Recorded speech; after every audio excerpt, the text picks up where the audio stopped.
Hey guys, welcome back to another Weird Wednesday. I'm Ashers, and this is. Pet O. And also. Eddie, the Axe Jefferson. Oh my gosh, I was hoping that you were going to play the sound. I was like, is he going to do it? Is he going to do the sound? Of course. Hey-o. We're off to a great start already. You guys know Eddie. You listen to his show when I go on it, and presumably when I'm not on it, because you should be listening to the Bloody Bits Horror Show. Am I right? Right? Yeah, absolutely. You've been a long time friend of the show. We've had you on a number of times on some of our most popular episodes. So you said somebody's got to come over here, and I guess I was summoned. Yeah, you were summoned. Well, it's been in the works for a while.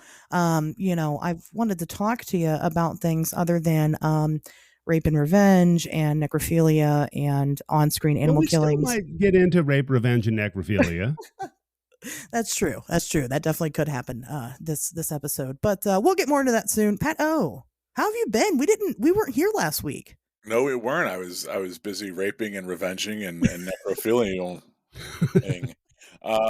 Yeah, we took the holidays off. That was I guess a thing.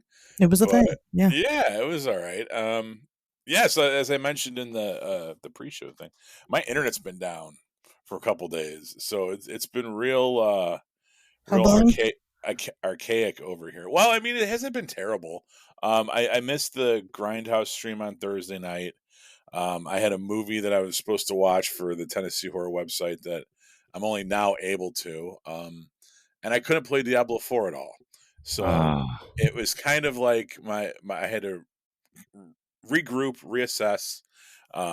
We watched whatever movies I had on physical media, which is always a weird crapshoot because like I'm not one of these huge physical media collectors, but I do own movies and Blu-rays and shit. So we watched with the kids, we watched the Footloose remake and Josie and the Pussycats. Oh. And then the other night my wife and I watched Showgirls. She had never seen what's it called? Southland Tales, and I own multiple copies of that movie. Okay. Yeah, I'm a big fan of that fucking big swing. And I even have the comic book. And she was like, "Oh, how have I never seen this? Look at all these famous people in this. We have to watch this." I'm like, "You're not gonna like it." I'm like, I'm not trying to, pull rank or like out nerd you. I'm like, I'm just telling you right now, you're gonna hate this movie. Most people do. And she's like, no, let's watch it. We got like 15 minutes in. And I had said to her, we can watch Southland Tales or we can watch Showgirls. Which one do you want? She went Southland Tales. I'm like, I'm telling you, you're gonna switch. We ended up switching 15 minutes in. So I got to watch Showgirls again, which is always an event for me. It's one of my favorite bad movies of all time, and not even a bad talk movie. about it a lot. Yeah, it's up there, man. So did that, and then yesterday we went, and my kid had a bug up his ass to go see Asteroid City, which was like very interesting for me because he knows Wes Anderson. He's 13. He knows Wes Anderson from like the Fantastic Mr. Fox and the Isle of Dogs. He's never seen like Rushmore or anything though. And I kind of just tuned out from Wes Anderson at some point. Like he was a very big influence of me in the 90s. One of the reasons I went to film school, obviously, Rushmore came out like my senior year of high school. That movie was everywhere. The soundtrack was everywhere. And I just kind of stopped giving a fuck about Wes Anderson at some point. I can't pinpoint when. It just all became very derivative. And I know he's an auteur, so everything he's supposed to do kind of is supposed to look the same. And I just kind of lost interest. And I bit the bullet, and we went and we saw Asteroid City at my son's request. And I absolutely fucking loved it. And not enough to go back and revisit all the Wes Anderson movies that I missed. But I might pay attention to what he does moving forward. And I really, really definitely enjoyed that movie. I was kind of on the fence about doing the 48-hour film project this year and was pretty much not going to do it. And just sitting in that movie yesterday, I was like, man, this is why I went to film school. Like it really kind of recharged my batteries in a way that I was not expecting. And I dug the fuck out of it. So I highly recommend it if you get the chance to go see it. It's not horror, it's not exploitation, but it's still mildly entertaining. But speaking of horror and exploitation, I also want to give a quick pitch to buy the fucking Gamera Sex Cult t-shirts. They've been flying off the shelves. Some people are buying them in combo packs with my books, which is an excellent idea. Help me unload some of the shit that I was supposed to sell at this summer's conventions that never happened. Plus, don't you want to be an official member of the Gamera Sex Cult? Of course you do. So slide into my DMs and we'll get that going. And also Diablo 4. I've been playing lots of Diablo 4. With the exception of the 4 days that my internet was out. And, the battle pass goes live in a couple of weeks. If a lot of listeners play Diablo, let me know. We could start a clan or something. It's a very, very, very good time. Can you name your clan? Gamera Sex Cult. That's what I was saying. Yeah. You can join the Gamera Sex Cult clan on Diablo 4. Very nice. Yes. That's it. How was your weekend, Ashers, or your past whatever? My past couple weekends, pretty okay. There was America's birthday. That was great. And right before that was my birthday. That was great. And also X Day came and went, and we didn't get invaded this time around, and I did not get my pleasure craft yet. Starting to feel like I wasted my $35 for my eternal salvation, but whatever. Maybe next year. And no, it's been good. What have I been consuming lately? Not much. Actually, I've been trying to revisit things that I've never seen before. That's been like my big, well, obviously, I guess when you watch a movie, usually that's what you do, right? But there's a lot of shit I haven't seen. I live under a rock. And so I tried to watch, we talked about a couple weeks ago on the show, I tried to watch Urban Legend recently. Okay. That's not good. That's not a good movie. Lance Hendrickson and Rebecca Gayheart, I think. Oh. Yep. I love Rebecca Gayheart at the end of that movie. Yeah, that's fun, but there's a sequel, I guess. Eddie, is the sequel any better? Have you seen it? No, not at all. It's terrible. It's a horrible series. You can totally skip it, except for that first one. When you've got your killer showing somebody a PowerPoint presentation on why they're doing what they're doing, fantastic. It's that was something else. It was too I didn't even see it. I mean, I remember it because I remember Lance Hendrickson, but it was just too derivative of Scream. I think it was late 90s. You know what I mean? Yeah. I feel like we had already it's a copy of a copy of a copy of a copy at that point. Like there was nothing there to. I remember it being like on TV a lot, and so it would kind of be on, but I don't ever I couldn't tell you any details about it. So I'm like, have I seen this? Not really. Well, I mean, I probably haven't. It's forgettable. So. Yeah, there's the ebb and flow of horror culture, like the mid to late 90s is this kind of dead zone where everything is kind of more chaste, very somebody from Dawson's Creek, I Know What You Did Last Summer, kind of really mellow PG-13 horror. I can't very mellow. Yeah, very mellow. Yeah. And it's like, that's what happens when horror tries to go mainstream is they get these actors and actresses that won't do nudity. You know what I mean? If you're, like you said, you're getting people from the CW, they're not going to show their tits. Get the fuck out of here. Right. That's true. When you talk about tits in a late 90s horror movie, the only thing I could think of is Idle Hands. And I don't know who that chick was. That's true. Yeah. But I mean, and even then, though, like they did that recently, Happy Death Day. That one's actually, I would call it a pretty chaste horror, but it executes it pretty well. Yeah. I enjoyed Happy Death Day. I fucking love those movies. And what they did with the sequel for that. Oh, yeah. Oh, my God. That was clever. Didn't mind the sequel at all. Yep, they were good. They were good. Well, on the flip side of that, I decided to also check out a movie that I remember enjoying when it had come out, and now that I've watched it again, I just had really poor taste, I guess, in my youth. I watched Monkey Bone. It does not hold up at all. I was so disappointed. I was like, fuck, man, I used to think this was great. I've never seen that. Watch it. Man. It's terrible. Watch it. Oh no, I gotta see it. It's on my list. If I saw it on something streaming, I'd pop an edible and watch it or something. It's worth seeing at least once. It's it's a good movie to get a group of people together with and just fucking riff on. It'd be easy to do. Yeah. But it does not hold up at all. It's not Is it good. animated? It's like Cool World. It's like that or Roger Rabbit or whatever. It's like half animated, half right. And Chris Kattan's the monkey, and Brendan Fraser's the artist. Yeah.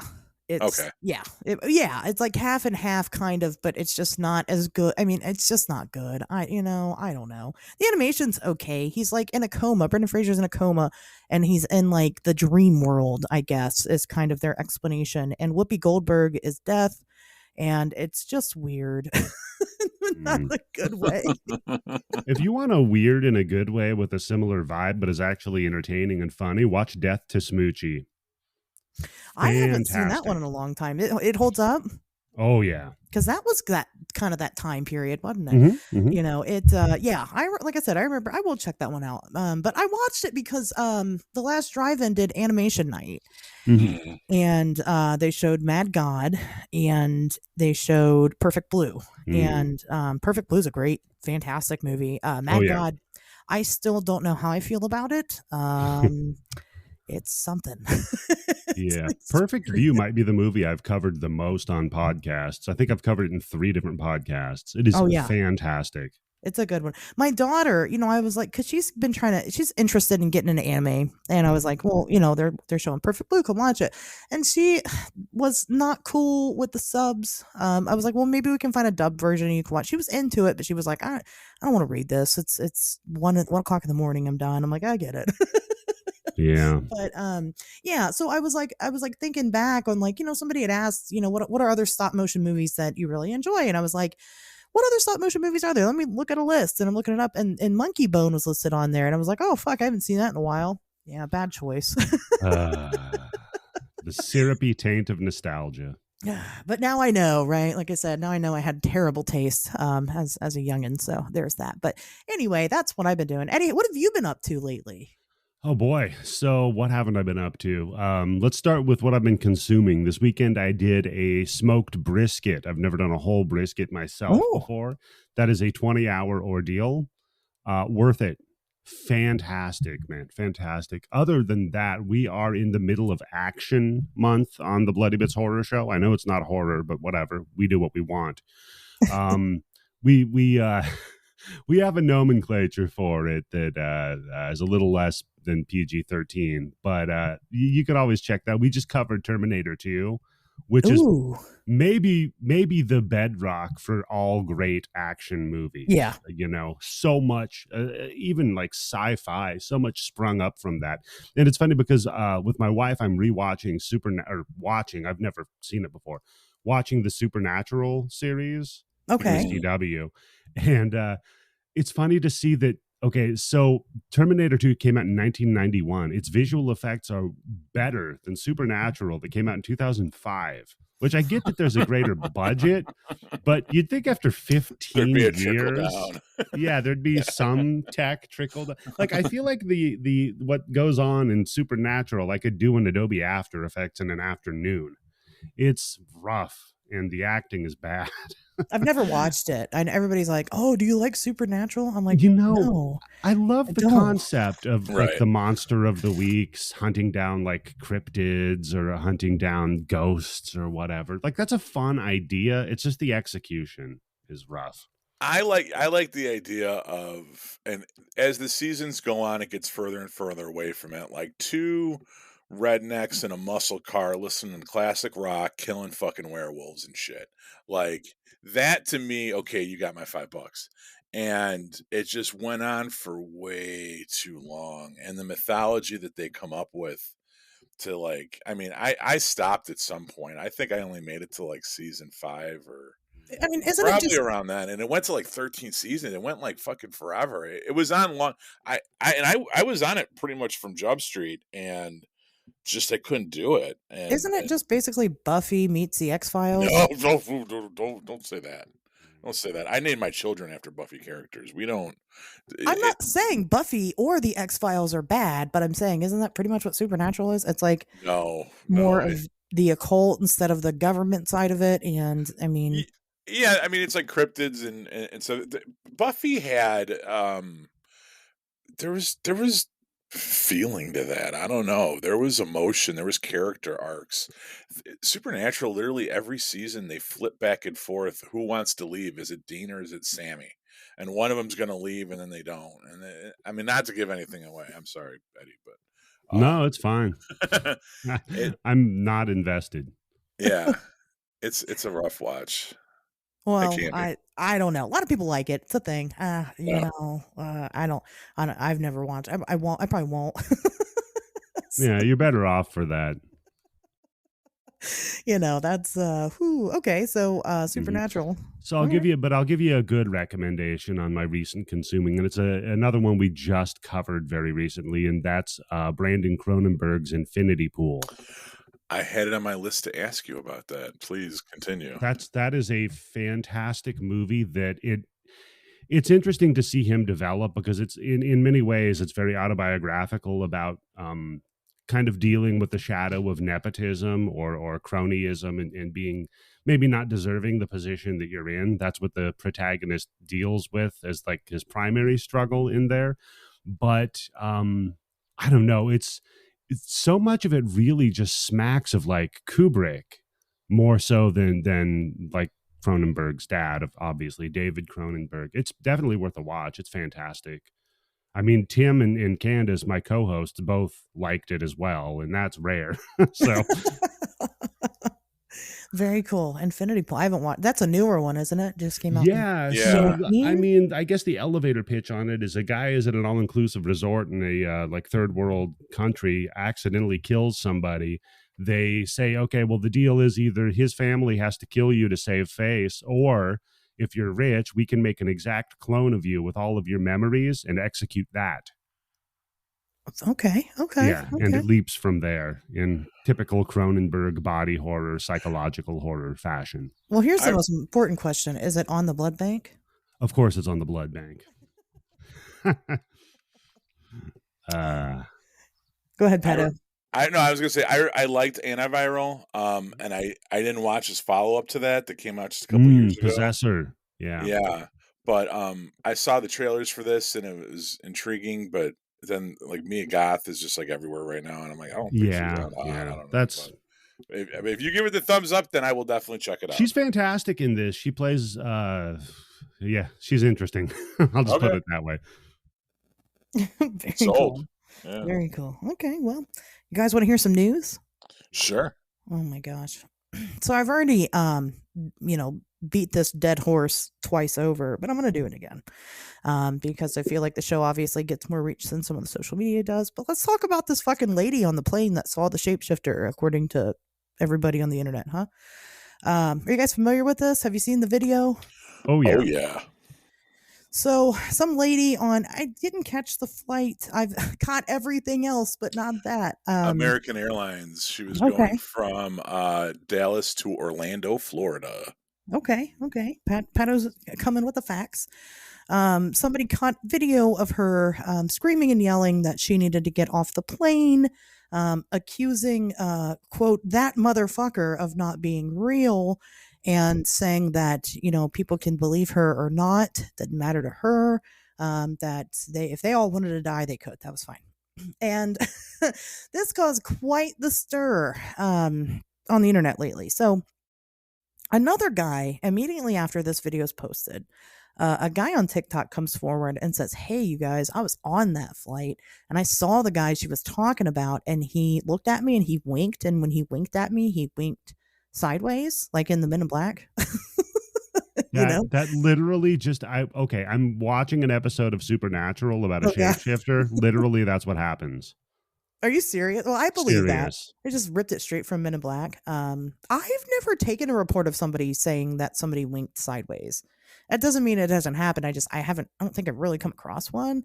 But anyway, that's part of it. So, and then after he made that claim, it just blew the fuck up. Everybody's like, oh my God, she saw a reptilian. Oh my God, she saw a shapeshifter. Some people are saying she saw a ghost even. And well, go ahead. Did you hear about the other person that came forward that was on that flight? Which other person? Carrot Top. Yeah. Carrot Carrot Top said that he Carrot was on the flight. Carrot Top was on that flight.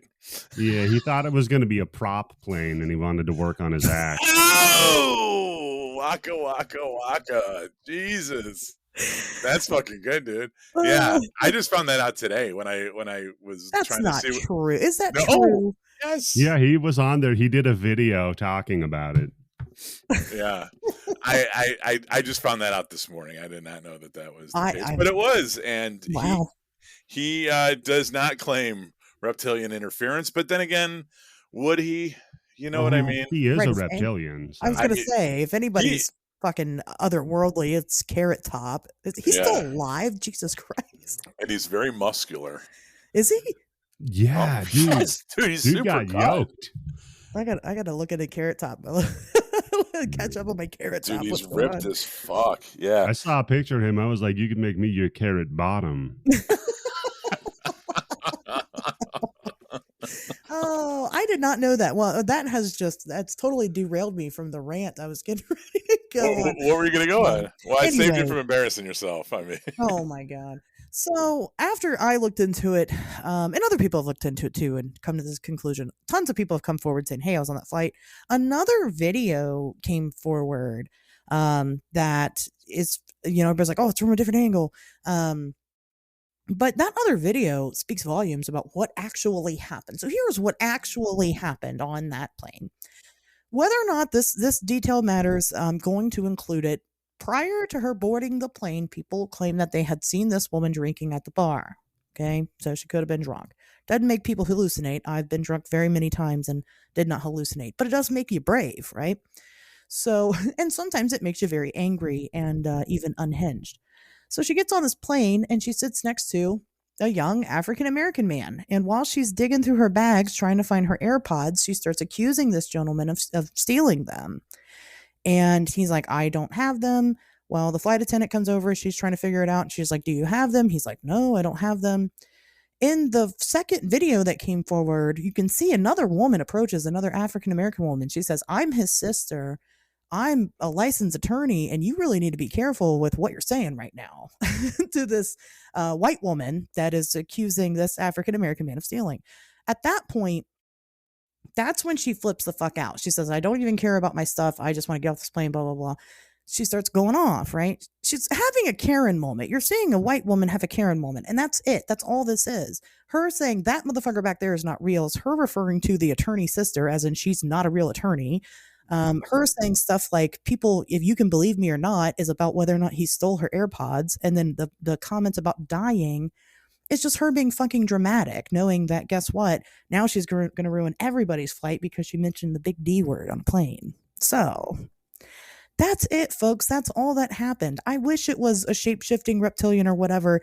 But the thing that totally guts me is that, people, of course, are like, oh, well, that guy that said he saw the him blinking sideways or whatever.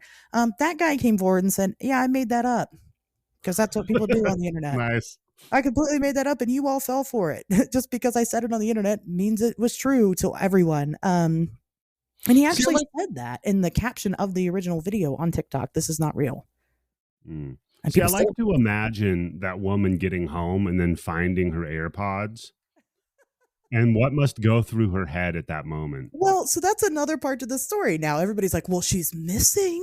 She hasn't come forward, so the government must have interfered. Yeah, or she's embarrassed. She's right. like, I made myself look like an asshole, and I will not be sharing my real name on fucking social media. Right. She's embarrassed as fuck, and she should be, Mm-hmm. She acted like a complete moron. And but people are still insisting. It's definitely open up another can of worms for me and what I do, because there's people that are fighting me on this. They're like, oh, you're just part of the government. You're just a sheep. And it's like, oh my God, are you fucking kidding me? It's like, guys, not everything's an alien. If it were, I'd be the first one to call it out. If it were, it's not. I wish it were. But it's just not that. And we have to remember that we have to use a little bit of common sense and logic. And, you got to follow the facts. Again, you can see that other video, and it is kind of hard to hear, but if you listen into it, the flight attendant, she's mentioning stolen property, kind of what they do in these cases. I mean, that's what they're talking about. And then you got all these people that are like, yeah, that's what happened. It's not, she never said he was a shapeshifter. She never said he was anything other than not real. And she wasn't even talking about him. I mean, Yeah, it was interesting to see the evolution because I saw the video when it first kind of popped, and it was more of just like a joke about how she goes, "That person's not even real," and then you see everyone kind of slowly look over their shoulder back and towards the back of the plane at the person that isn't real, and like that was the joke. That was it. That was the clip. That was the punchline. Was just like her this clearly psychotic woman that's losing her shit, having an episode, claiming that somebody's not real, and the rest of the plane kind of turns in unison to look to see the non-real person. And and then people posted reaction uh you know gifs and all this stuff, and that was kind of it. And then it was funny to see a day or two later suddenly there was this reptilian conspiracy yeah, and I was like, oh, this is where it went now, like, okay. And I never, honestly, like I never saw anything that was substantiated more than just anonymous comments on social media. Nobody, because it's not true. It's just people just kind of said this stuff, and then it's confirmation bias. People that want to believe that this is how it happened, that's the stuff they're going to listen to, and they're going to right. ignore everything else. And people that and honestly, you're right. Like the woman has not come forward, and that would potentially help clear some of this up. But then there's people that are going to disbelieve that too, because that's what happens when you deal with conspiracies and all this shit, is that you can kind of cherry pick what you want to let in and what you don't. You can claim disinformation or psyop or cover story for just about anything, and that way you can just ignore that evidence and just kind of only pay attention to this stuff over here that fits with the story that you want to believe when you go to bed at night. You know, My favorite part about it is that the economy is so fucking bad that a reptilian has to fly coach. I thought that too. Yeah, that didn't make a lot of sense. Well, I mean, he's got to be we've got all these fucking private jets and everything, but this guy has to fly coach. Poor I mean, guy. at least it's not like Southwest. Like, it was American Airlines. Like, it wasn't like fucking Frontier, although that would have been really funny. Just the reptilian that lost their ass in crypto. It's just cheap. It's just like, fuck it, I'm saving that money for adrenochrome. That shit ain't free. I gotta buy a $15,000 dresser off of Wayfair. You know what I mean? Like, Yeah. Hillary's not returning my calls. Where do I get infant adrenochrome? right? Yeah, I mean, I just like that got me. But it was interesting, like I said, because I saw, I think it was yesterday morning, someone referred to it as the woman that saw the ghost on the plane, and that was like around the paranormal circles, and I'm like, that's really funny because in the paranormal circles it's a ghost, but in the UFO circles it's a reptilian. I wonder what the cryptid people think. It was Bigfoot. I don't know. And the reality of the situation was it was just a young black man. Just a young black man. I guess you could go skinwalker with it, right? A skinwalker, yeah, that would be a good one. Yeah, it could be a skinwalker on the plane, riding coach. I don't know. And then other people are like, oh well, that woman, nobody acts like that. I mean, she's obviously very disheveled. And blah, blah. I'm like, you know what? You've never worked customer service, and I can tell. Yeah, no shit. Dude, I was a fucking server. Like, yeah, I've seen that shit. I've seen that shit at like 2:00 on a Saturday, like during Christmas. Like, Oh, I've had people tell me that they're going to kill themselves because their panties didn't arrive in time. Listen, Jesus. it's very real. Yeah. I mean, what's more likely, that it's a skinwalker flying coach, or that a lady flying from Texas to Florida might overreact? No, Orlando too, yeah. I'm just saying. I mean, did you see the way she was dressed? Come on. Yeah, she was asking for it. She was asking for it. I've seen The Accused, or no, even better. What was the one? God damn it! Oh, it'll come to me later. But yeah, anyway, Damn it. What is it? It was The Entity, the one where the ghosts are gang raping the woman. I'm just saying that flight could have gone a lot worse. Yeah. Well, yeah, it was interesting. She did end up, everybody else says she got on the second plane and like it was pretty uneventful and nothing happened. But yeah, she hasn't come forward. She probably won't because she should be fucking ashamed of herself. And that's that. And I am now done talking about it. Do either of you have any more commentary about the plane lady? No. No, I Okay. think you nailed it right there. I mean, goddamn. This is why I don't fly anywhere. This is a good idea. Just buy your own damn plane if you're going to at this point. I mean, fucking reptilian skinwalkers and young African American men still in AirPods. It's Yeah, just, buy your own plane. yeah. Uh, Anyway, Pato, did you have any news to share? Well, just something I want to kind of table for discussion. Is anyone going to go through the trouble of making a threads? I have already. yep, same. You guys both have? Yep. Yep. Wow. Yeah. Get on it, Pato. No, I don't know, man. Like I'm old enough to remember like Threads? no, like Hot or Not Live Journal Mm. giving way to MySpace that gave way to Facebook. Mm. It gave way to Instagram and Twitter. I remember Mhm. Vines. Like, it's funny. I was cleaning up my link tree the other day and I had a link on there for my Mastodon account. And I was like, what the fuck is this? And I was like, oh yeah, that's right. Twitter was supposed to implode about 3 months ago and we were all going to Mastodon. All right, cool. And I just deleted that. I don't know. I mean, I'm sure it would only take me a minute to do, but Yeah, I if mean, you've got an Instagram account, it generates it for you. So see, I don't like that too. Like and this is my own issue, but I do like to kind of separate my social media circles. Like my Facebook, which I actually deleted my Facebook, but like my Facebook was like my in-laws and my family members and people I used to work with 17 fucking years ago and the yeah, PTL and the Boy Scouts and all that shit. And then my Instagram is like, oh, my friends and some of my nieces and nephews and whatever. And that's more like PG-13. My daughter's my friend on there.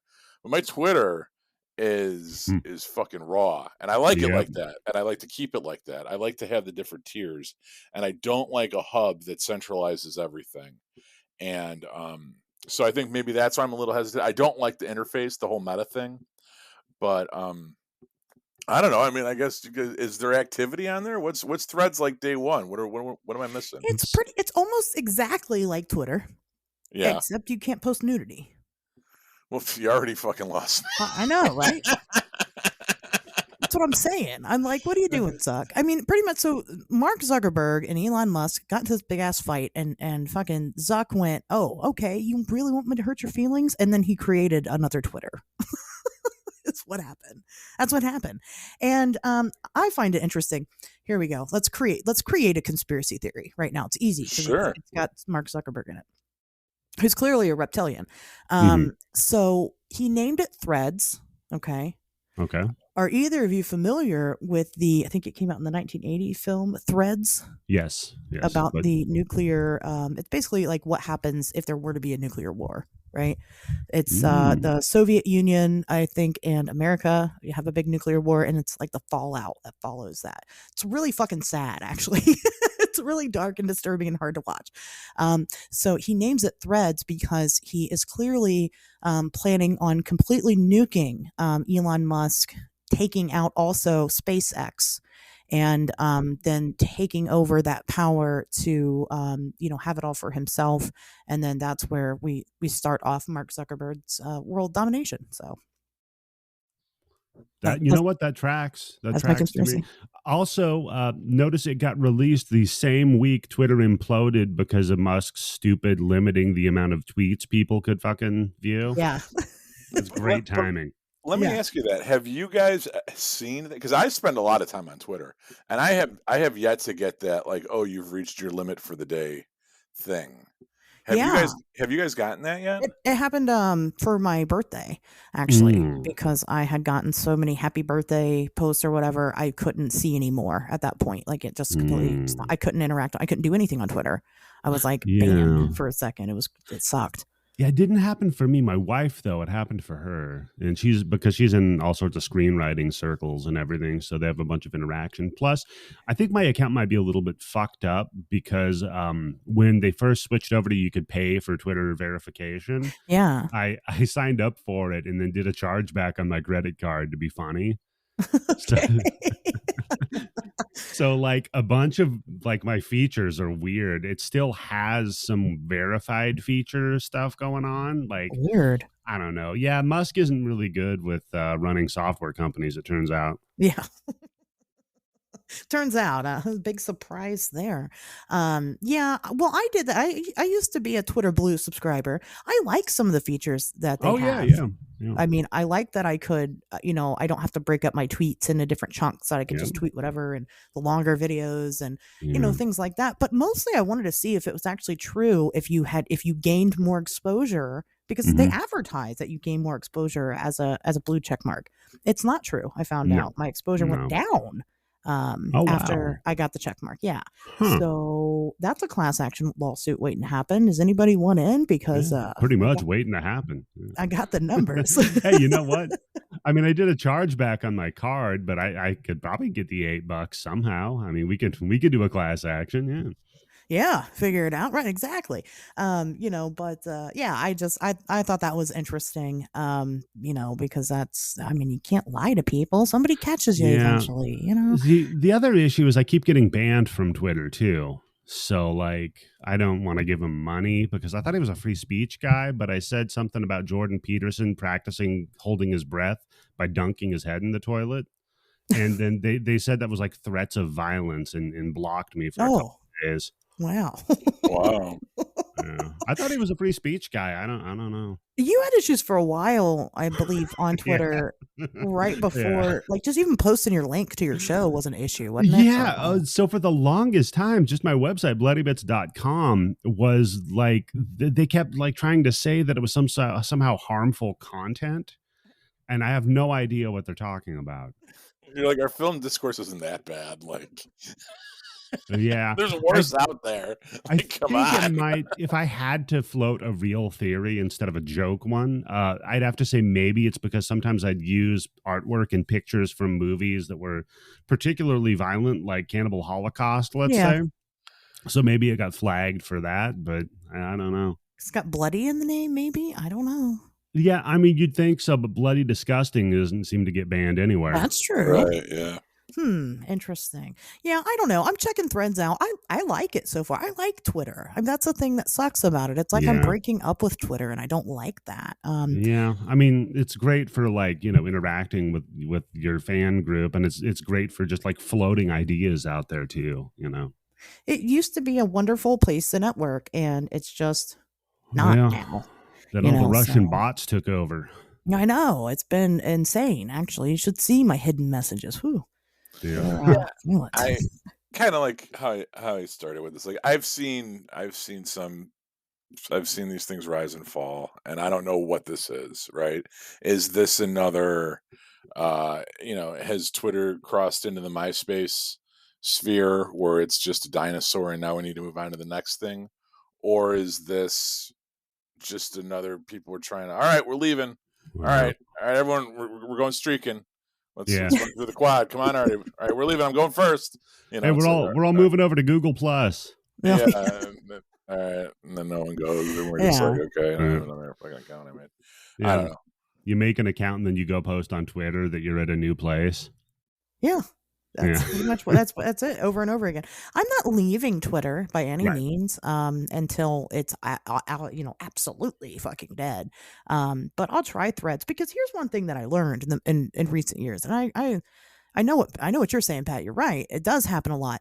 Remember back in the early days of the coronavirus, when they're like, oh, there's this new virus, and we're like, yeah, because we've heard that before, right? Mhm. There's always been a new virus. We're like, oh, cool, whatever, it'll come and go, and then it didn't, right? It stayed for, well, I mean, it's still here, so Yeah. it stayed for a while, and I guess I learned a hard lesson about sitting back and I guess being ready to pull the trigger if I need to on whatever it is I need to. So I'm on Threads now. I like it so far, except the nudity part. I think Zuckerberg needs to change that, and then he'll have. I mean, then there's no reason for people to be on Twitter anymore. So, Something I Yeah. didn't bring up in the intro.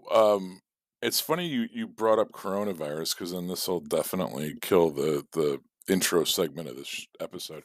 My mom and my daughter have it.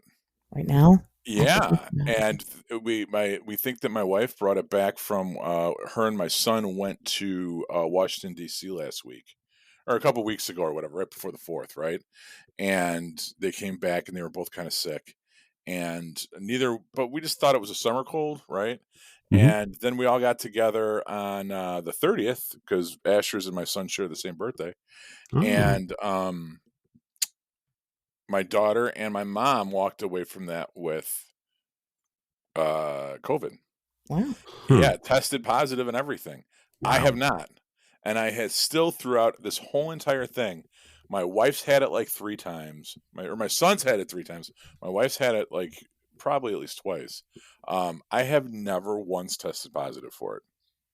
Yeah, I Yeah. haven't Yeah. either. Same. And Yeah. it's crazy because where I work, we never shut down. We never locked down. Really, like Same here. Yeah. I had to go in every day. I mean, mind you, I work in a lab where I'm one of the only people in there, so I didn't really bump into it. But yeah, none of us, we all kind of skated past it too. I think it might be maybe we're reptilian. I believe that you are a reptilian. I do believe that. Wow. Yeah, I don't know. Well, there's like there's like some theories going around. So right before it all hit, right before it all went down, December. Okay, at that time I was working at the Victoria's Secret offices, right? And we all got hit with this horrible fucking sickness. And I mean, it was bad. It was horrible. Now, when you work in any type of office setting with a bunch of people, right, shit goes around. That happens. Yep. But like, Mhm. I remember get whatever it was. I was very fucking sick the first week, and then I was okay. I was kind of getting better, and then I got very fucking sick. It just like persisted. Like I was sick for like 3 months straight. It was crazy, and a lot of people were. You'd have people that would come back to work and then have to leave again, and it just kept going. A lot of people theorized that maybe this was around, before we knew it was around. For whatever reason, some people that were affected early on with the virus, who may have gotten sick Mm, in that time period, have a different type of immunity because it was a different type of right. mutation, and so we have fared better. I remember there's lab studies that were happening. So my mom is a medical lab tech, so she deals with all of this stuff, and there's been studies going around about them trying to figure that out if there's any correlation, but it's probably too late because you have to catch it within like the first 6 months. And we didn't really know what's going on. We didn't really have a Mm, clue that we should be looking into that yet. Um, but if you were sick, we even had like in November, our school shut down for a week. That the right before all this happened, just because everybody was so goddamn sick, and I've never experienced that before ever. mm-mm. And so, I mean, I think that's a good theory. So if you were sick the holiday season right before that at any point in time, you could have already had it. We That went to tracks. we went to a Boy Scout camping trip that was in this cave in fucking Wisconsin, and everybody walked away from that. I mean, you had 300 Boy Scouts in a cave, Cub Mhm. Scouts in a cave, right? So that you're not getting ventilation. It's wet, damp air, not being recycled. And granted, it was in February, so we just kind of thought we had pneumonia, and that might have been what we got. But everybody walked away from that thing with like lingering death, and It's Ugh. it was a good week and a half where like we were knocked on our fucking asses, Huh. and that definitely fits that scenario. But I don't know. it's So weird. it's still going around. I mean, my mom got Oh it, yeah. my daughter got it, my daughter's mom got it, but they're okay. I mean, no one's on their ass, thankfully. You Well, know. we know how to treat it better now, so there's Yeah. that too. And Yeah. we've gotten better, but it's still there. It always will be. So there's that. Right. Anyway, speaking of viruses and plagues on our humankind, Eddie, Yeah. What's up? for people that don't know who you are, just kind of Okay. explain, give you a little intro. Oh, that's a great question. Who am I? So, man, I grew up in the Pacific Northwest in an extremely small town. I think it's still the only county in America that doesn't have a stoplight. Oh So wow. that's fun. Uh, from there, I got tired of that shit, moved to Portland, Oregon, lived there for a few years, then came down here to California. As far as what I do, who I am internally, I guess professionally, I'm a cybersecurity expert. I've worked with NASA. I've worked with the banking complex. I worked with JP Morgan Chase, etc. Now I kind of do cybersecurity as a contractor that pays the bills. But what my interests are, horror movies, obviously. I have a huge podcast that's been going for years covering that, even though we're doing an action now, but that's just like, a blow off valve. We got to have some fun every once in a while too. And other than that, I'm a card carrying member of the Church of Satan. So I annoy my neighbors with that. Every Halloween, we hand out the biggest candy bars we can get to all of the trick-or-treaters, and these cards that we've printed out that teach the kids about Satan and how Satan is good. Nice. Yeah. Very nice. Very nice. Very cool.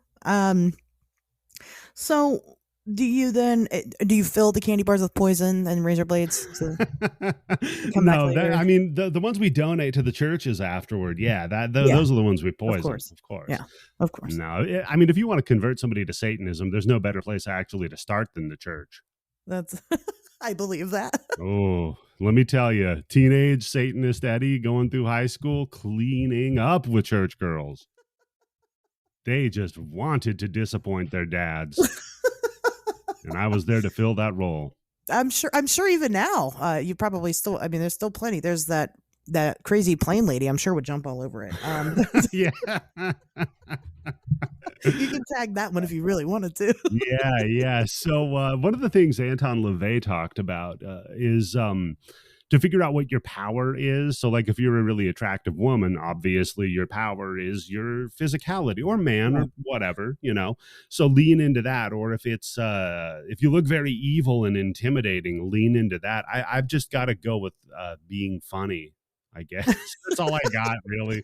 I don't have a ton going for me. That's So what I got going on. I guess I could crack some jokes to the plane lady. Like, you're right. I won't stand for this. I'm leaving, and try to get out in the flight, I'm in the same boat. As soon as my kid started to look like me, we started sending him to Second City. That's a good move. Yeah. I'm like, he's gonna fucking need it, because send him out to do some open mics. You better learn some knock jokes, dude. You look too much like your old man. Yeah, that's true. Yeah. I'll tell you, that means a lot to us women. We enjoy that quite a bit. Hey, you know what? My wife is markedly younger and far more attractive than I am, so I got very lucky. And it's funny because talking to her, she's talking about, when I was a kid, I had crushes on these kinds of guys, and it was like John Leguizamo, right? Or like just basically comedians. Yeah, goofballs. Comedians she was into, goofball. I'm like, oh, okay, so I get the attraction. Like if she was like, when I was a kid, I was into like George Clooney or something, I'd be like, what the fuck are you doing with me? Yeah. You went the wrong way.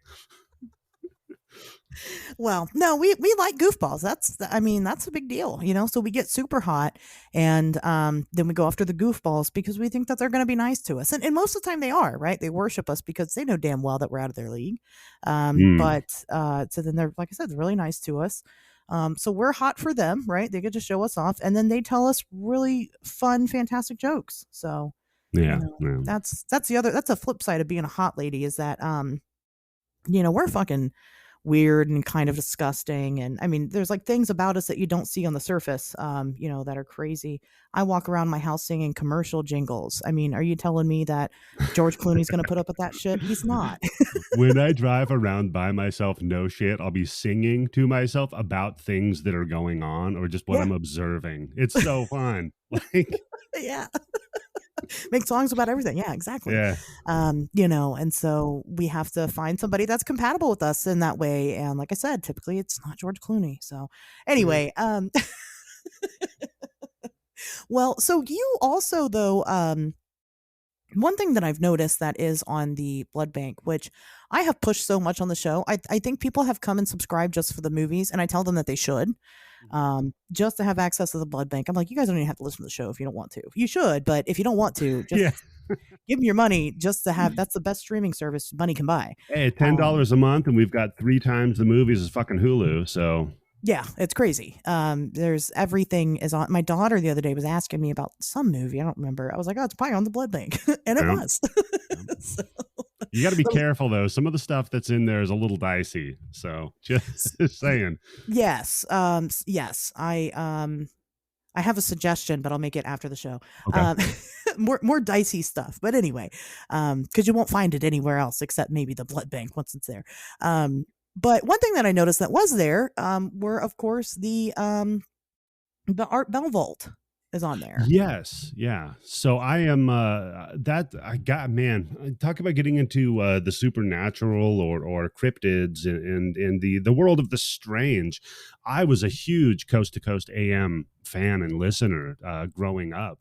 You know, I remember listening to the interviews of the man and his sister from Heaven's Gate that were Very calling cool. in back when that happened. And yeah, so I found a huge archive of that and threw it up there. It's I've had a couple of people, you know, they listen to it when they're going to bed because Art Bell's got a very soothing kind Oh of yeah. monotone voice that'll just lull you right to sleep. But then you just get David Icke on there spouting all sorts of weird anti-Semitism. So it's kind of like my generation's Joe Rogan. It is, yeah. It is. It's very much obviously Coast to Coast is a big influence on this show. Mm-hmm. It's the tagline is it's like Coast to Coast AM for people that fuck. Yeah, So, I love that tagline. it's it's so accurate. Uh, Pato's a big Coast to Coast fan. mm, Way back when. I've been like going back through the Art Bell archives and listening to them, and man, mm, it's fun. It's a mhm, good. If mhm. you haven't sat down and listened to classic Art Bell in a while, take the time and do that. I mean, listen to the show first, and then whatever new Bloody Bits there is, and then go listen to Art Bell. But it is a lot of fun. So you've always been kind of attracted to the strange. I mean, how long have you been a Satanist for? Oh man, as long as I can remember, if I'm going to be honest with you, even before I knew what Satanism was, I was a Satanist. I mean, it's built into my nature. If you tell me not to do something, the first thing I'm going to do is do it, and then I'm going to figure out why you thought I shouldn't have done it. Fair enough. What were your were your parents, any type of religious? Yeah, so that's it's interesting because my mother just never really talked that much.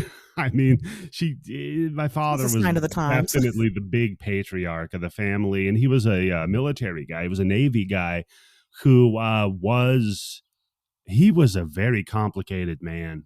He had to drop out of school in 6th grade because his father died, and then he had to take over, Yeah. taking care of his family. Since he was in 6th grade, fucking working at Ford Motor Company in Detroit, just like oiling one part.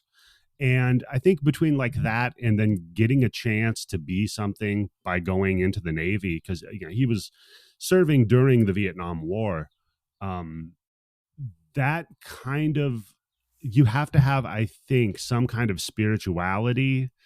It gets kind of beaten into you in the military, and especially because he was a sniper. He used to work shooting frogmen that were trying to come and attach bombs to boats that they were on effectively.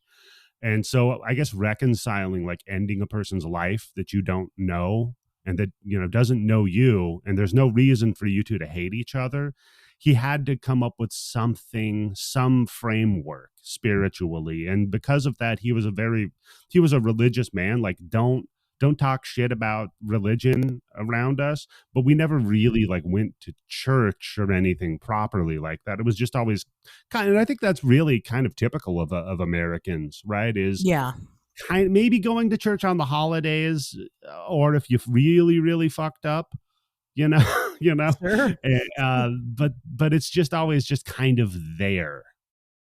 Yeah. And so that was what I kind of grew up in, was with it being there, and it also helped to reinforce his some of his more racist and homophobic opinions.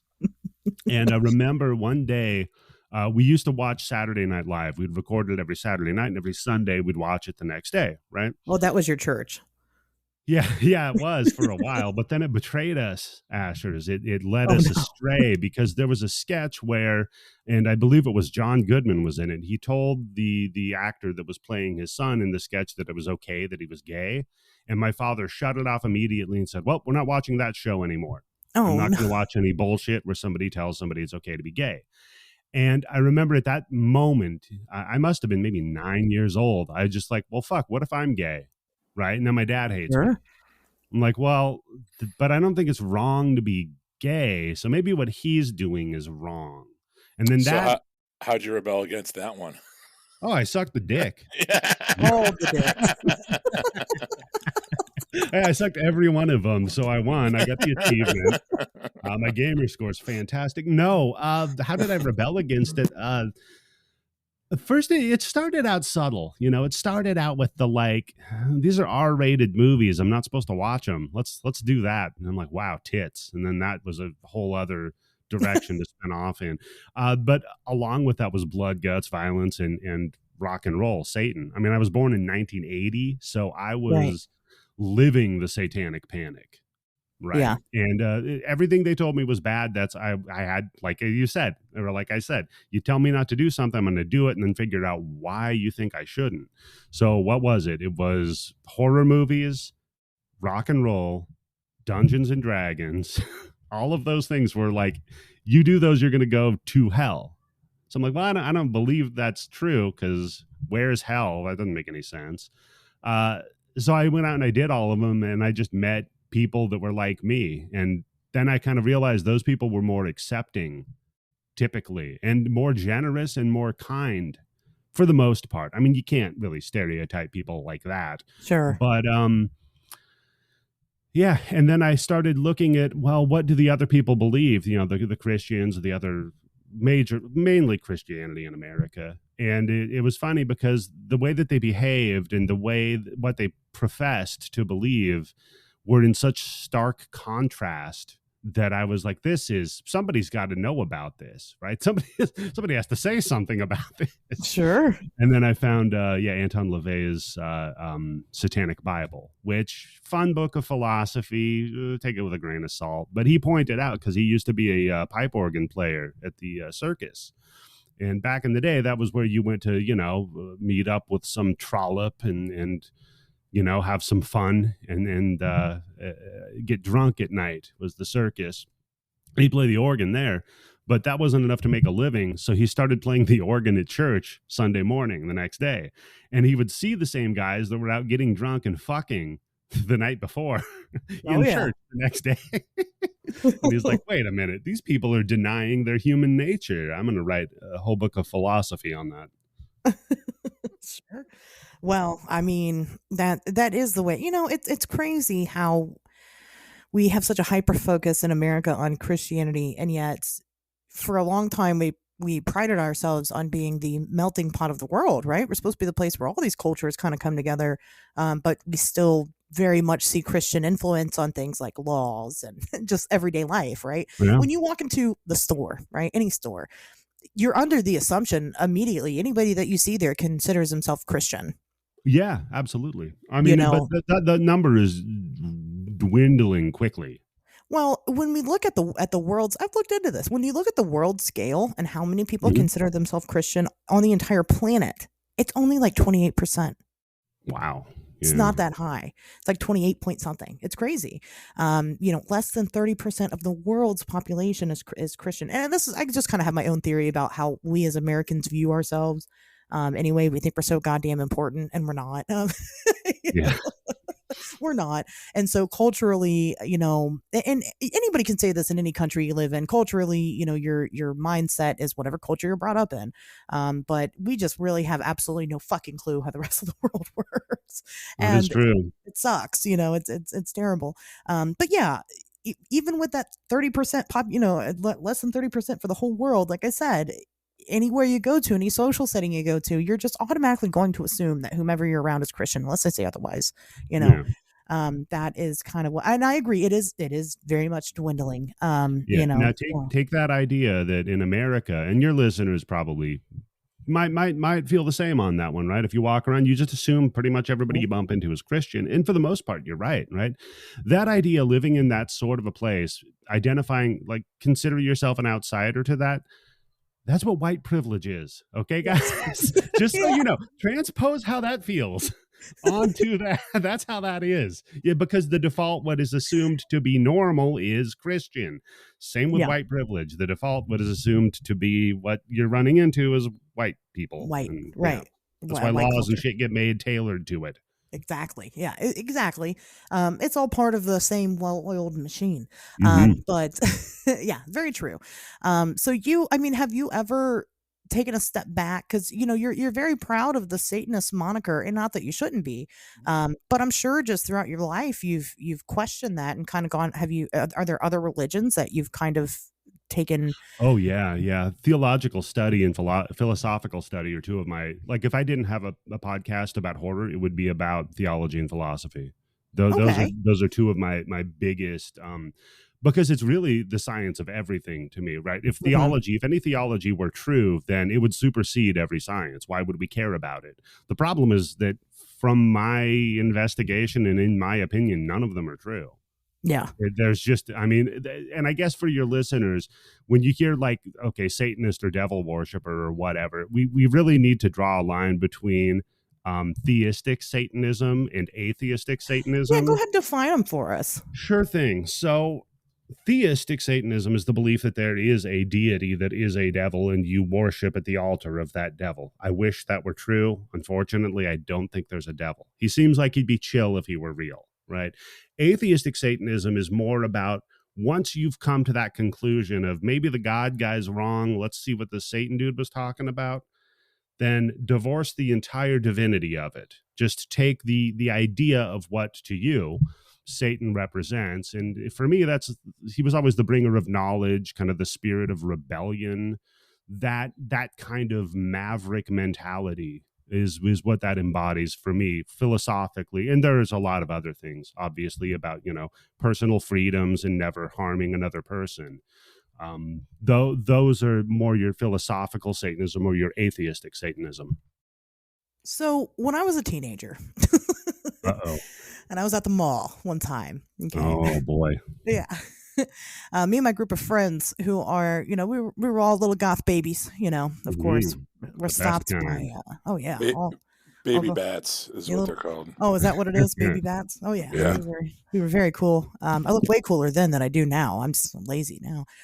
But anyway, we got stopped by this guy, and he had a piece of paper with him. He pulls out, it was a pack of note cards. And he pulls out a note card and starts writing shit down. And he's telling us, I'm going to prove to you right now that Santa Claus is Satan.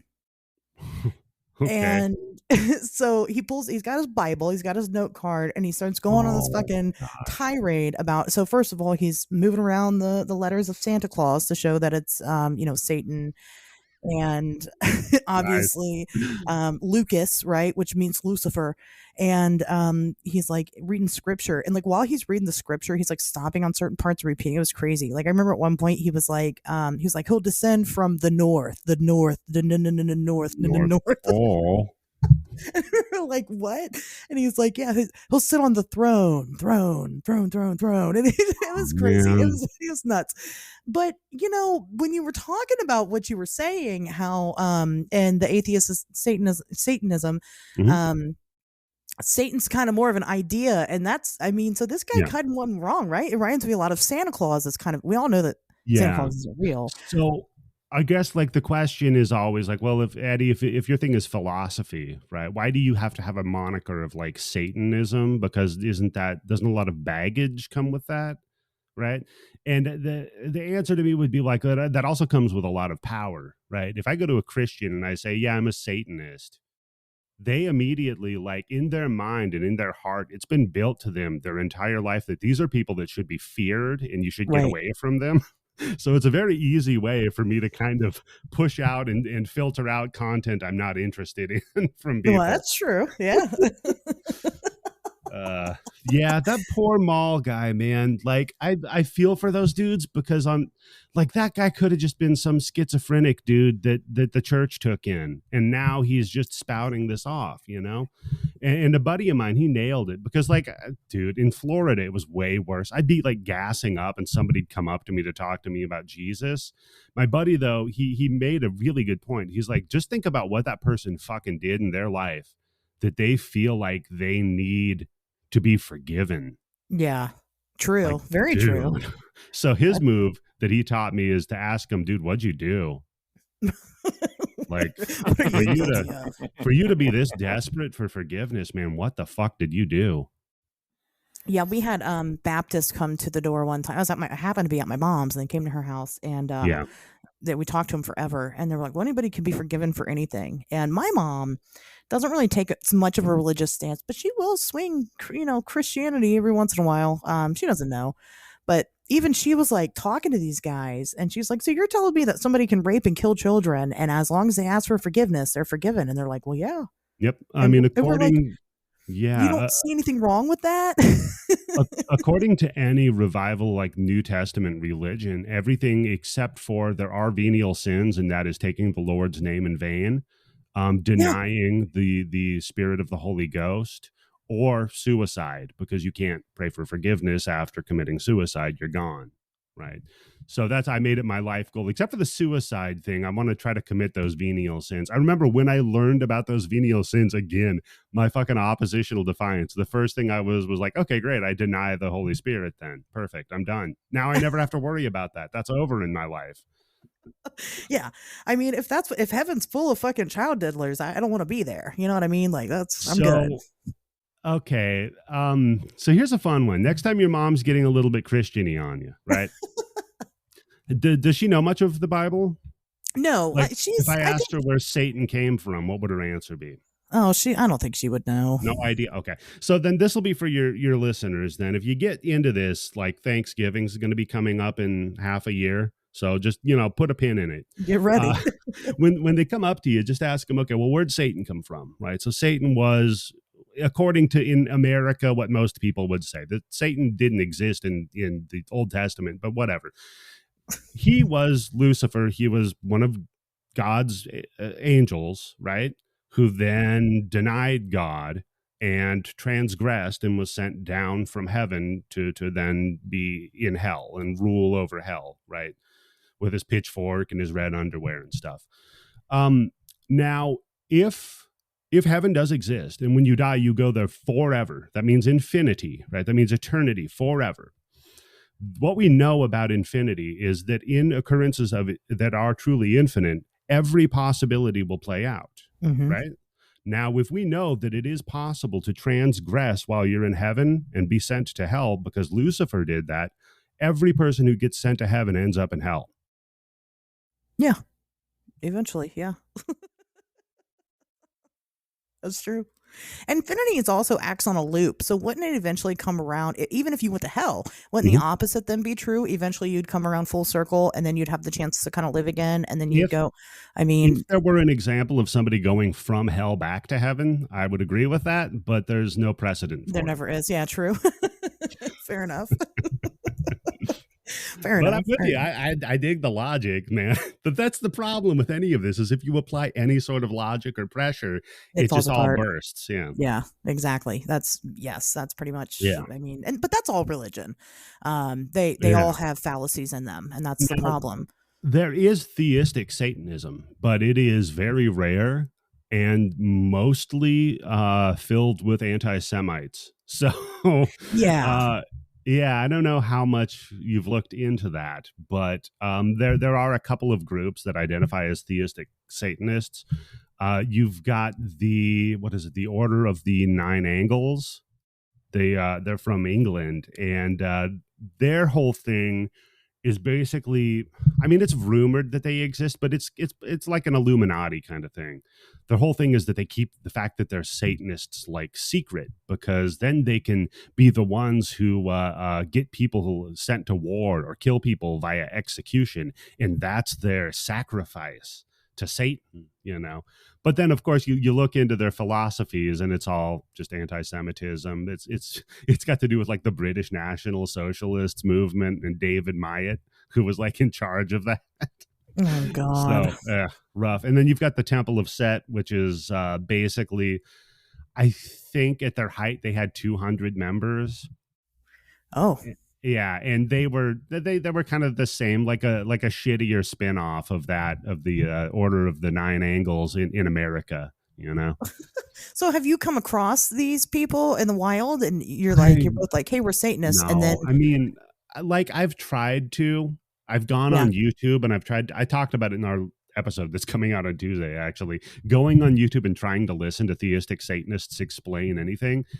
I tried to listen to like 4 of their videos, and they all sounded the fucking same.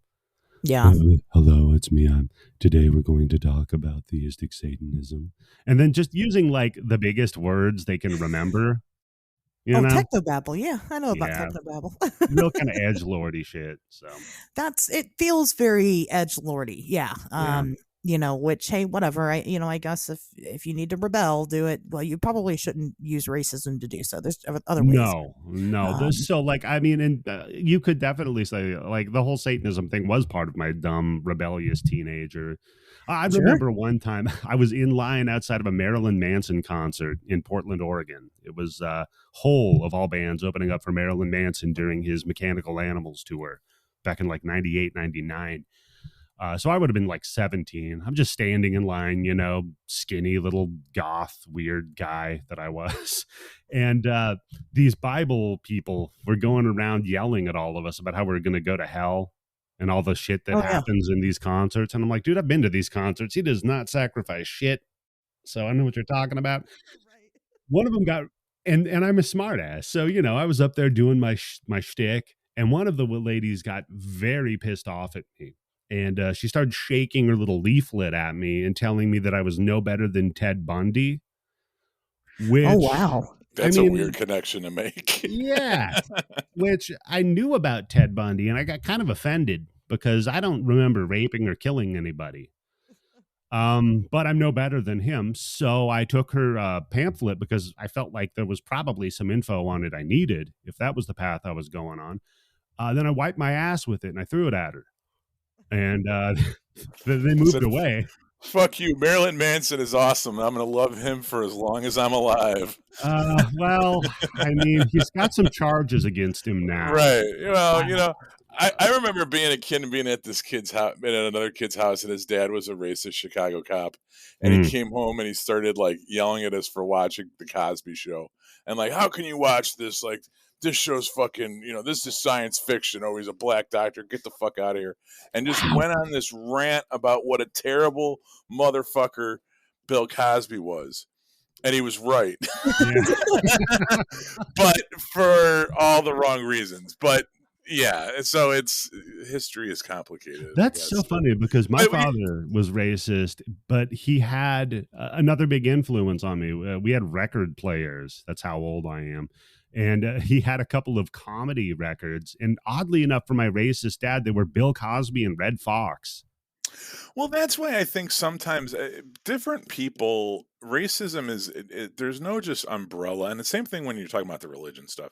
It kind of depends on how the concept is brought to you, what kind of role it was part of your culture growing up. You know what I mean?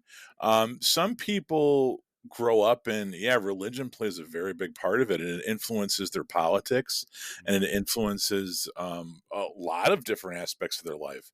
And then some people, like in my case, like I went to a Catholic school for 12 years because I grew up on the south side of Chicago, and because if you didn't do that, then you were going to public schools, and that was a whole different thing. Yeah, so but it's I think racism is the same thing where you can be exposed to it and you can have it. Like I'm your age, so I have parents that were of that age, and my dad was a Vietnam vet as well.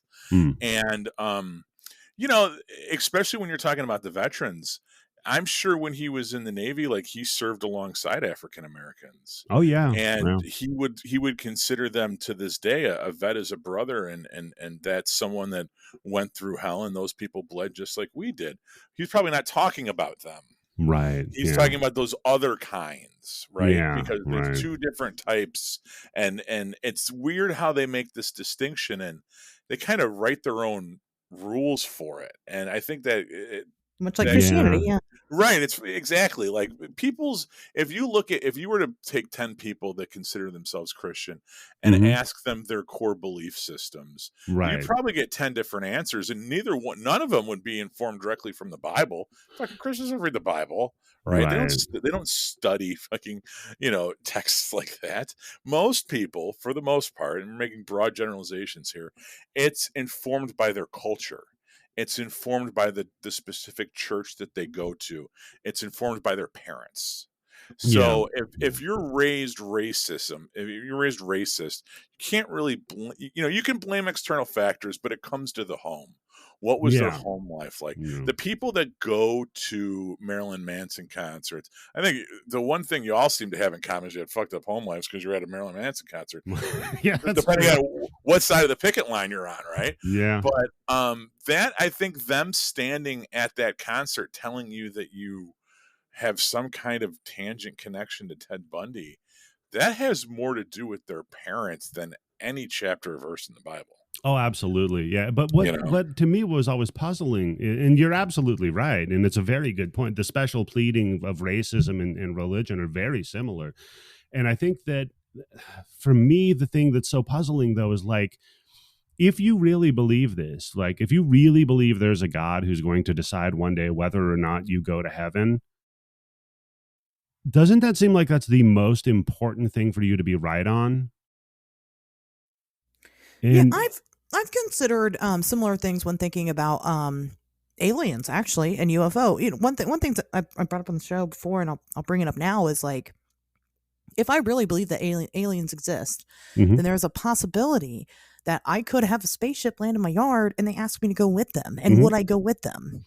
You know, yeah, and is that my goal? Is that what I'm trying to do? Because again, if I believe that they're real, then I believe that that's possible, right? mhm. And then it kind of, when you start thinking about stuff like that, your brain just kind of falls apart. well, Yeah, that and to another point on that, Ashers, and one of the things I respect about you and Pat and your show, and your approach to this all of the subjects you cover so much, is what I'm hoping that those Christians would do, which is actually figure out the truth behind what they believe. You do that, right? So you're not just assuming, well, because somebody said it or reported it or whatever, I see a video, that's what it is. That's why I don't understand. Like, you've got a book that tells you the rules of how to get to heaven. You don't read it. You maybe listen to some person's interpretation of it. You come up with your own interpretation that's based on that. And you think that that's good enough to gamble eternity with. Yeah. It's so strange. Yeah. I agree. there's a lot of terribly misguided people in this world that waste the time that they have on this planet Yeah. obsessed with or being zealots for completely ridiculous ideas. And I Yeah. think that goes for religion. I think that goes for politics, and that goes for the paranormal as well. 100%. There's people out there that when they if their life were to flash before their eyes, what they would see is a lot of them sitting on their ass in front of a computer watching YouTube videos about Bigfoot. And those motherfuckers are going to be riddled with regret. And I don't know what's going to happen to their consciousness afterwards, but they could go to, I don't know, they could be filled with a lot of regret. And I think that, like, you're talking about people that I have never once considered myself or identified with people that took the Bible literally. And it seems so ridiculous to me that there's people out there that do that, but I know that the rational me knows that there are people that claim to. Mhm. And I think that part of me thinks that they're just that's just what they say. Like, you can't really think that this is a history book, do you? Like, Yeah. I mean, do if you you? if Are there you people that I don't think they really even know is the fucking problem. right? I yeah. think you're right. I think they. I think that requires a higher level of thought, and that's why, like, look, I kind of shake my head at a lot of these, like, I don't know, like, what's the new generation called? We're Gen X, but whatever the fucking, like, a lot of Oh, these terms and shit. But yeah. the whole NPC thing. hits the nail right on the head. It's a pretty Yeah. accurate description of Yeah. a lot of the people out there. And I think that's like an NPC thing. Like the people that like really think that that is chapter and verse, like a history of what happened. The earth is 8,000 years old. You know, I goof on it all the time, but I went down to that Noah's Ark thing down in Kentucky, and I actually want to go again this year if we can make it happen. It's the most bizarre thing in the world to me that somebody built this fucking thing Yeah. and that other people go to it and think that it's real. And you got like hippos next to velociraptors and fucking pins. Well, I mean, they're not real, obviously. Yeah. They're paper mache, but it's like, holy shit, this is somebody's whole entire belief system. And when you create it and you put it out there and you see it in front of you, to me, it makes it even more ridiculous. It makes it Yeah. campy, you know? And other people are sitting there crying because of and I'm just like, what fucking planet did you come from? See, You know? I wonder if, I mean, and I don't think I'm floating a wild theory with this, but how much of it for people is informed, or not informed, but inspired by just their fear of death and the fact that they will no longer exist one day, right? So then you take that notion of an afterlife where you're going to be partying it up with all your homies, like that's a really easy sell, you know? So, but then what you're saying is if it's to be taken philosophically, the Bible, right? And that most people don't believe it literally, then do they not believe in a heaven? I think people make their own rules of what they believe. It's a buffet. Right. But that's the They go thing through and they is, pick this and they pick that. And that's not fair. yeah. But I think that the fact that they do that shows that there's certain concessions that we have to make when we interpret the text. See, Like, I you know just, what I mean? yeah, I just think I deal with reality a little closer to reality's own terms, because if they're all determining what their own value system is based on reading the Bible and then becoming God, deciding what's good and what's bad because of their interpretation of it, well, I just cut out the middleman, Yeah. right? I observe that, okay, fine, I'm going to determine what I think is good or bad. I don't need your book to tell me about it. I mean, that seems pretty easy to me. Well, I think the more well-read people are, the more experience to outside cultures they have. Like you guys were going on earlier about how some people think that just naturally assume that the world is comprised entirely of Christians. My best friend since I was literally in kindergarten is Jewish. He's my son's godfather. I never thought that for a second. But and this ain't me talking shit, but you're talking about someone from Dayton, Ohio, and somebody from some town in the Pacific Northwest with no stop sign. Yeah. I'm sure you guys had very minimalistic views of the big picture. Mhm. And when you grow up in those environments, yes, there's your neighbors can be like that. But you live in LA now. Mhm. Would someone that grew up in LA think that the world was comprised entirely of Christians? Scientologists and Jews, maybe, but probably not fucking Christians. You know what I Yeah. mean? No, Like, I mean, and that's, if that sounded hateful, it wasn't meant to be. no, hateful at all. it's true. I mean, there's a Church of Scientology. Like, I'll be honest with you, I get harassed by the Church of Scientology more than Christians nowadays. No shit, they come out. They are out in front of stores out here handing out flyers. I am so tempted to go to their fucking center and just spin them bullshit all day. Fake name, address, fake phone number, fake background, and just burn a day of theirs just to report back and see what it's like. We We were had- looking into it when we did the Yeah. Scientology episode. Because there's one not far from me, but like, dude, I Yeah. don't even want to give those people my fucking email address. Like, I No, want no, no. nothing. Dude, Yeah. burner everything. 100% yeah. burner everything. Go undercover. Wear Yeah. a fucking fake mustache. Like, That'd be great. So Yeah. the reason, Pato, we know now, you know, because I definitely see what you're saying, but the reason why we know that America is predominantly Christian, because America is predominantly Christian, first of all. Second of all, it's because we now have access to the internet, so we can talk to people from all over different parts Yeah. of the country, and we know we can see their views, and you know, again, it still influences our laws and things like that heavily. Yeah. I think you have all those people in the middle that have access to the internet now too, and they're speaking instead of listening. Yeah. You gave the internet to all of these red states. I don't need me to make this political, but fuck it, you guys did it first. And yes, it's a two-way street. Information can come in and inform their opinions, but before they're giving it a chance to do that, they're hopping on Twitter and saying burn all fucking Democrats and shit. So Yeah. like I think maybe we'll reach equilibrium at some point, but that's not where we're at right now. The internet was a game changer because it gave everybody basically the same platform. Yeah. And the problem is that you have a lot of people that don't have the exposure. They haven't read enough. They haven't experienced enough. They've lived very secular small town lives. And now they have just as lot of a microphone as somebody that's maybe read a couple books, self-educated, or just had worldly experience. And you have those two voices competing at an equal level when they probably shouldn't be at an equal level. Well, I believe that's why the Christian population is dwindling, is because now people that are just kind of, because let's be honest, most people just live, right? You just wake up, you go to work, you have dinner, you go to bed, you play Diablo 4, whatever. Most people, we're just living, right, day to day. But Livin. yeah, I mean, it's, but I think that now people that were kind of in that very simple life, right? Now they have the opportunity to educate themselves beyond something other than their small town views or even their big town views, but just their familial views and things like that. So now they're able to have access to the information that they weren't able to have access to before. But if I were to get on social media right now, any of them, any of my social medias, and I made a post asking people what their religion is, I will fucking put money down that most of them will say they're Christian. Well, not to mention, in getting onto back to the subject of Satanism here, like the Satanic Temple is a political kind of action group in America that their whole thing is like basically trying to continue a separation of church and state. And the way that they do it is through largely satire. So one of the big things that goes on here in more rural areas, more, Bible-y areas, we'll call it, in America, is you get these religious organizations lobbying to get things like copies of the 10 Commandments put out in front of, public offices and buildings of law.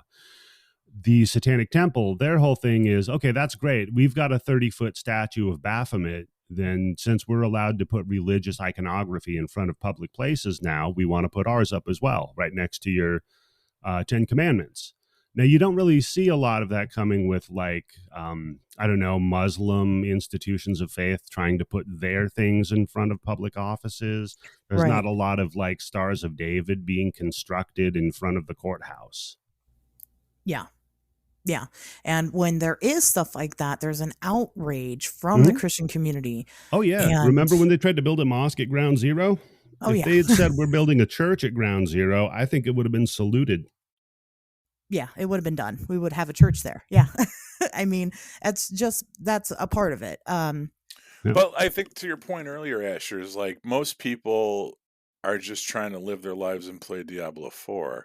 The people that get up in arms about this and the people that donate money and then like form these like super PACs and shit that like try to like force this. You're talking about, unfortunately, it's a very small, very powerful, very rich portion of the country. It's not, you might have the rank and file people, right? And you're right. If you were to post that poll on your Twitter feed, you would, it would definitely swing in that direction because we know who listens to our fucking show, right? Yeah. But like the people that are trying to really push these laws and trying to guide, steer this country in this really bizarre, regressive direction, I don't think it's necessarily all the people in Kansas, right? Or that it's your average Irish Catholic firefighter on the south side of Chicago, right? It's something different, and it's more political than religion, and I can't even necessarily wrap my head around it. And I have a friend, Ashley, friend of the show, and not you, obviously, but and we talk about this all I'm not your the time. friend. Let's see how it is. Of course we are. Of course we are, baby. But we try to wrap our head around like, why is this stuff happening? How is this stuff having a comeback? Why is the Supreme Court doing this? What the fuck is going on? Yeah. And it doesn't, I know that religion is being used as the vehicle, but it's not the fucking engine for it. Like it's not, I don't think it is. And I think that if you want to cling to that and look at why this country is going down the fucking toilet and say that it's because of Christians, it's not. That's the tool that's being used by another party to fucking create xenophobia amongst the Right. Christians versus everybody else. It's division that's being created, and there's a line that's being drawn. And you're absolutely right about the mosque being built on ground zero, right? Like that was like, think about the knee jerk reaction that's going to have with so many people, right? Mhm. And we probably just shouldn't build any fucking religious building there, right? It should just be a memorial and that's it. But yes, the idea of it being a mosque is going to incite anger and resentment in a lot of people. Mhm. So like, why are we like, what's the goal here? Like, it's not harmony, it's not cohesion, Mhm. right? It is animosity and it is division. Right. And religion is the tool that's being used. It's one of the tools that's being used for this. Yeah. You know, So, I mean, the way I look at like a magician, right? So if I'm waving my hand over here, you should be paying attention to my other hand that's not doing a lot of movement, because that's where the real magic happens, you know? So if I can find these wedge issues, like let's say abortion or, I don't know, being trans or being gay in America, trans rights or whatever. things that, Yeah. yeah. I know for a fact that all I have to do is bring those things up. And because their Bible says that those people should be stoned to death, those people are going to vote for whatever the fuck I put in front of them because I'm beating that drum. Yeah. And it's dangerous. That's a Yep. very dangerous way to live. It's not productive or progressive at all. I mean, Because that's why you got people that are like, I'm going to vote one color. That's fucking Yeah. dangerous. politics to me is a lot like sports, right? And it's because, like, okay, the Laker fans probably hated fucking Shaquille O'Neal for years, and then he joined their team. Mm-hmm. And Yeah. then all of a sudden they were winning championships and they loved Shaquille O'Neal. Yeah. I mean, you talk about single color voters. I think it comes down to single issue voters. There's people that, and I'm guilty of this more than anything. I grew up in a family filled majority with union people. We were electricians and engineers Mhm. and cops and all that kind of stuff. And you just voted Democratic in Chicago because they supported the unions. Right. And that Yeah. was it. And it didn't matter what other policies came along with that. Mhm. And any other kind of social issues. No. You didn't Yeah. even consider it because you had to protect your job. Not saying that like there's a vast amount of things that I disagree with, but I'm still that way to this day. Yeah. Where like I have to look at livelihood. I have to look at protecting the culture that I grew up in, Yeah. and that hopefully is going to be there for my children in the future. Well, And that's yeah. it. I mean, And yeah. I feel it's the same thing with people that vote red a lot too, where it's just, they have to, either it's an economic reason or sometimes it is the abortion issue. Sometimes it is, I don't want my funding to go to these, to Planned Parenthood or something like that. I don't want my taxes to go to this stuff, right? The Democrats are going to use it for. I don't believe in social, I don't know. You know what I'm trying to say. Right. It's about not it's about not taking the time to do the proper work and the proper research to know what the fuck you're talking about before you speak on it. And plus they've set that's the an system issue. up in this way intentionally Right, too, right? exactly. The whole idea is then, okay, so while we're all arguing over this, that's that one hand I was telling you about that I'm flourishing with. Mhm. The other hand is taking all of your money. Right. Right. Yep, at the So, same time. I mean, at the end of the day, right, that's the Republicans' whole move is, okay, we're going to trade on the trans issue, abortion, things that we know are red meat for the voters. Meanwhile, we're cutting all your social services. We're going to get rid of your fucking Social Security that you've been paying. That's your money. That's your taxes they've taken from you. And now they're sitting on it and they're going to take it away from you. Mhm. Yep. Yeah. And what do you think the end game is? What do you think this is all? There's Why no is end this- game. It's the accumulation of wealth for the purposes of I got it and you don't. And then it's very short-sighted because by the time you accumulate the wealth, you do what you want with it, you die, and then it just moves on. It continues down the generations. I mean, there's a reason why, if you look in politics, there's so much nepotism. Why were there two Bushes that were president? That blew my how is that fucking possible? mind. When Yeah. that happened when, I mean, you were the same age. We were like voting age. We were like 19, 20. Mhm. I was like, his fucking kid? Yeah. Like, that's never happened before.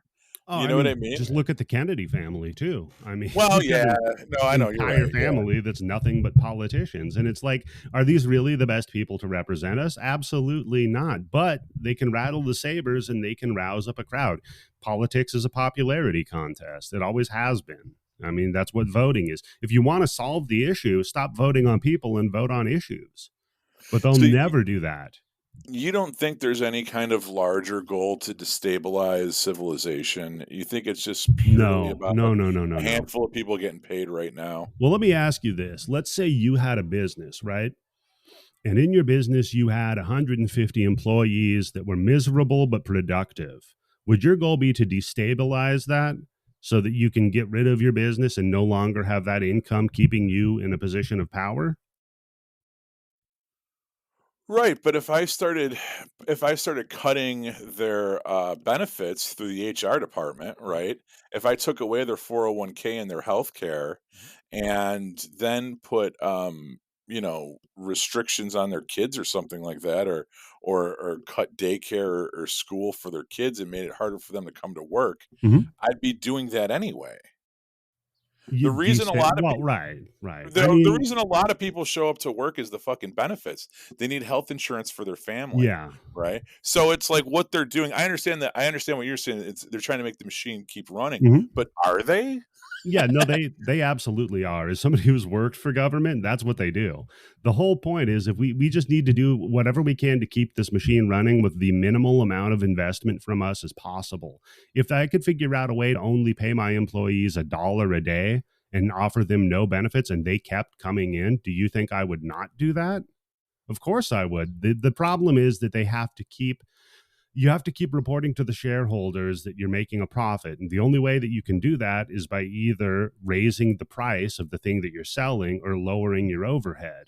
So what do? You keep raising the price incrementally and you keep lowering the overhead incrementally until something breaks. And then if you're a bank, you just have the government bail you out with taxpayer money. It's perfect.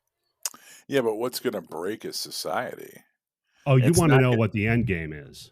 That's what I mean. Like, what's gonna? That's I don't see how I we think can.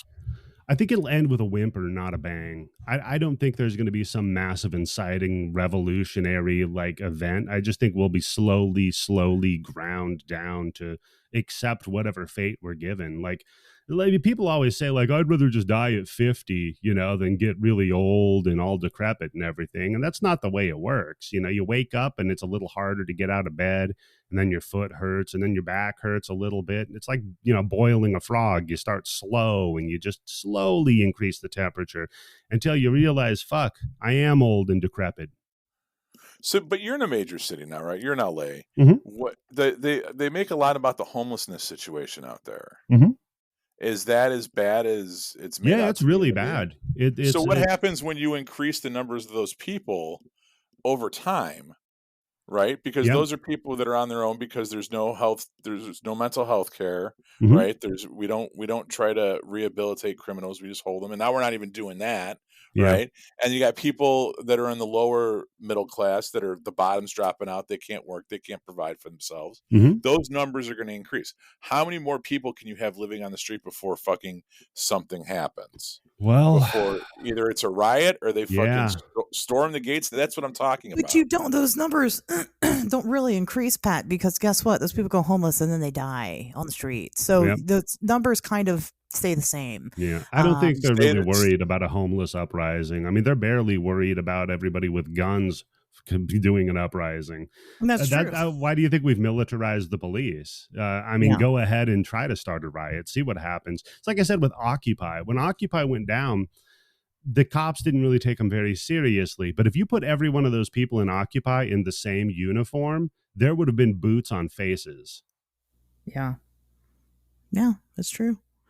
I mean, I don't know. This has gotten way away from Satanism, but that's Not okay. really. I didn't Not even know really. that was going to be the topic. I No. thought we were talking about this dude's horror movie website. Not Talking really. about the I mean, fucking the bait and switch. Jesus Christ. Satanism is all about rebellion, right? I mean, that's the whole thing. And if you're looking at it, our government is an institution that largely upholds a lot of religious values. So Yeah. if we're talking about overturning that, like I've never heard, I bring up abortion, and the being gay and trans often. I've yet to hear a secular argument against abortion or homosexuality other than like, well, if everybody was gay, there'd be no humans, right? But who cares? Okay, we'd go Right. extinct.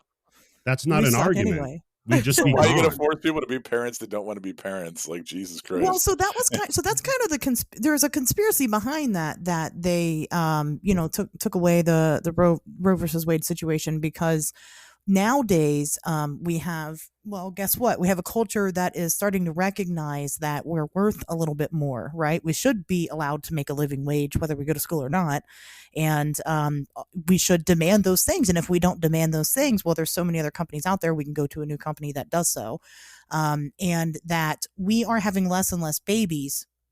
So therefore the workforce for these big box companies is dwindling. And well, guess who funds all of politics? Corporations do. Yep. So that's why they pulled this move, so that way they can force people to have children, to force more people into the workforce, because they need slaves essentially. Jesus, that's fucking dark. But it's probably Yeah. true. I'm about 98% sold on that I being the mean, truth. here's the thing too, and you look at that, but also we've got a rapidly declining military, and it sucks because like I said, my father served, and I have respect for that. I do government contracting, fucking cybersecurity. I get it, but if you have other options, a lot of people don't join the military. Right. Why would you?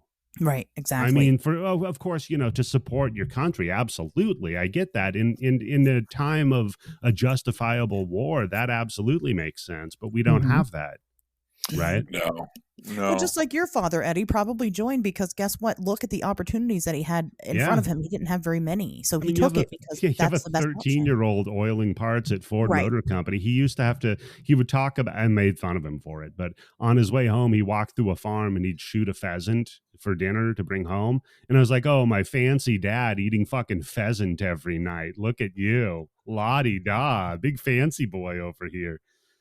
But But, yeah, I mean, you if you're know, shooting a chicken on your way home to put in a pot to to eat. hopefully share it I because mean, your dad's dead, and somebody's like, hey, we'll pay for you to go to college, here's $2,500 signing bonus, all you got to do is point at a guy that doesn't look like you with a gun and shoot him.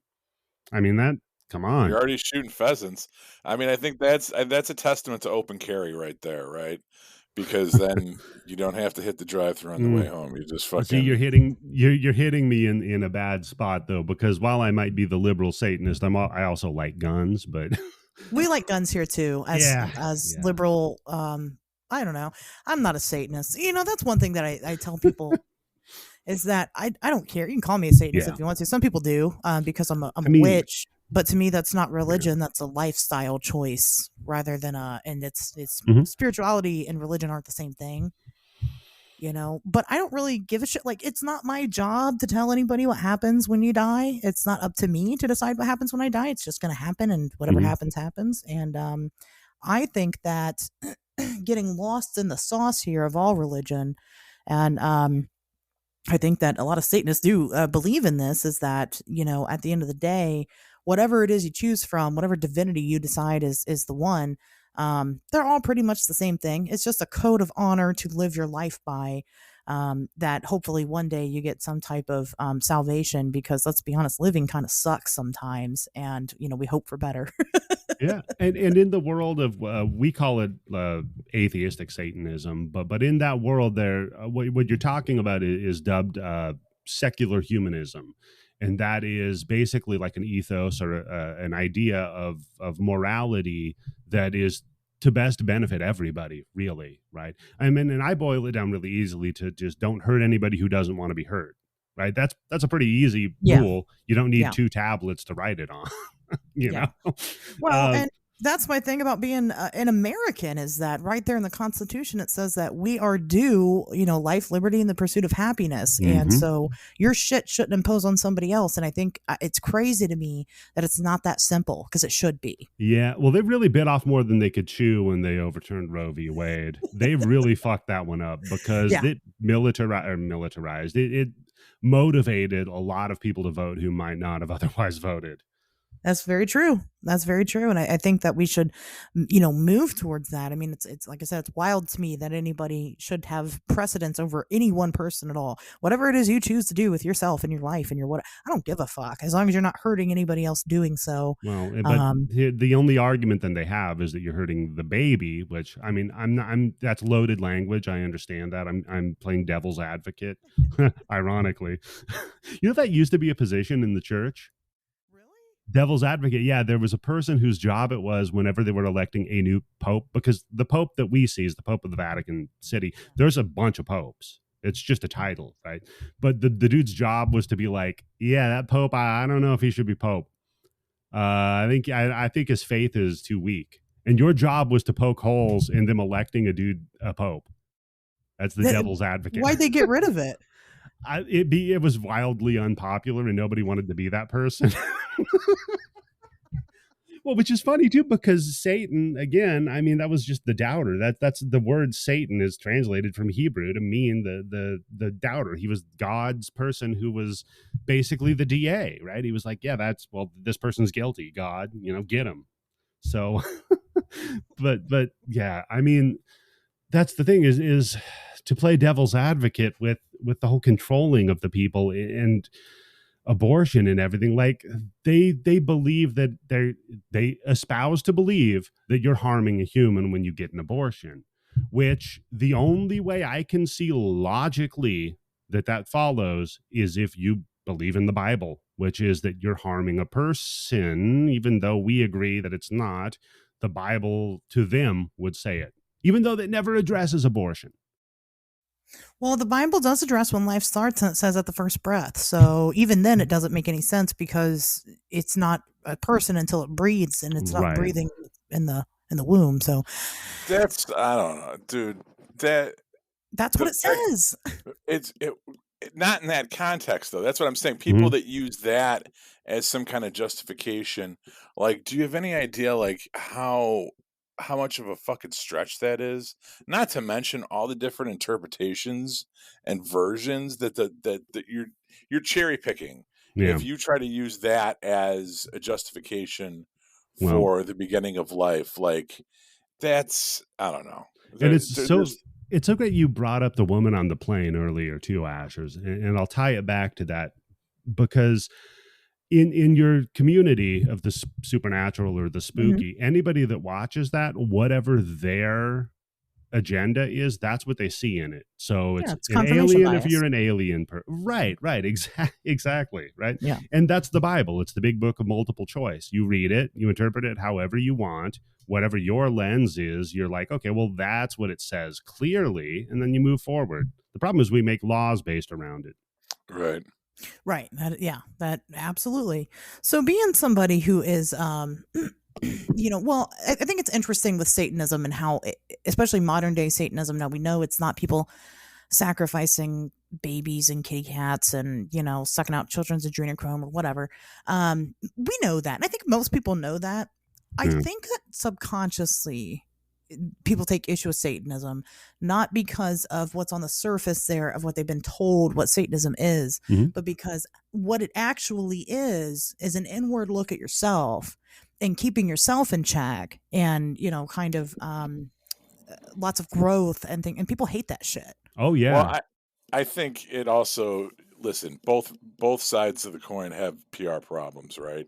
Like, there's a lot of people who've done some heinous shit in the name of Christianity. There's some people who've done some heinous shit in the name of Satanism as well, right? You have serial killers, the Ripper crew. We've done like 3 years of the show where we've talked about enough true crime. Now, those guys are the outliers. Yeah. I'm not likening you to them, and I don't know what their belief system was. I'm talking about branding. Oh yeah, right? Yeah. But it's the same thing. Like, yes, there's the Crusades, and yes, you have the fucking Karens that stand outside Marilyn Manson concerts and shit like that. There's anybody that makes any type of and I don't care if it's cryptids, and I don't care if it's this religion or that religion or whatever.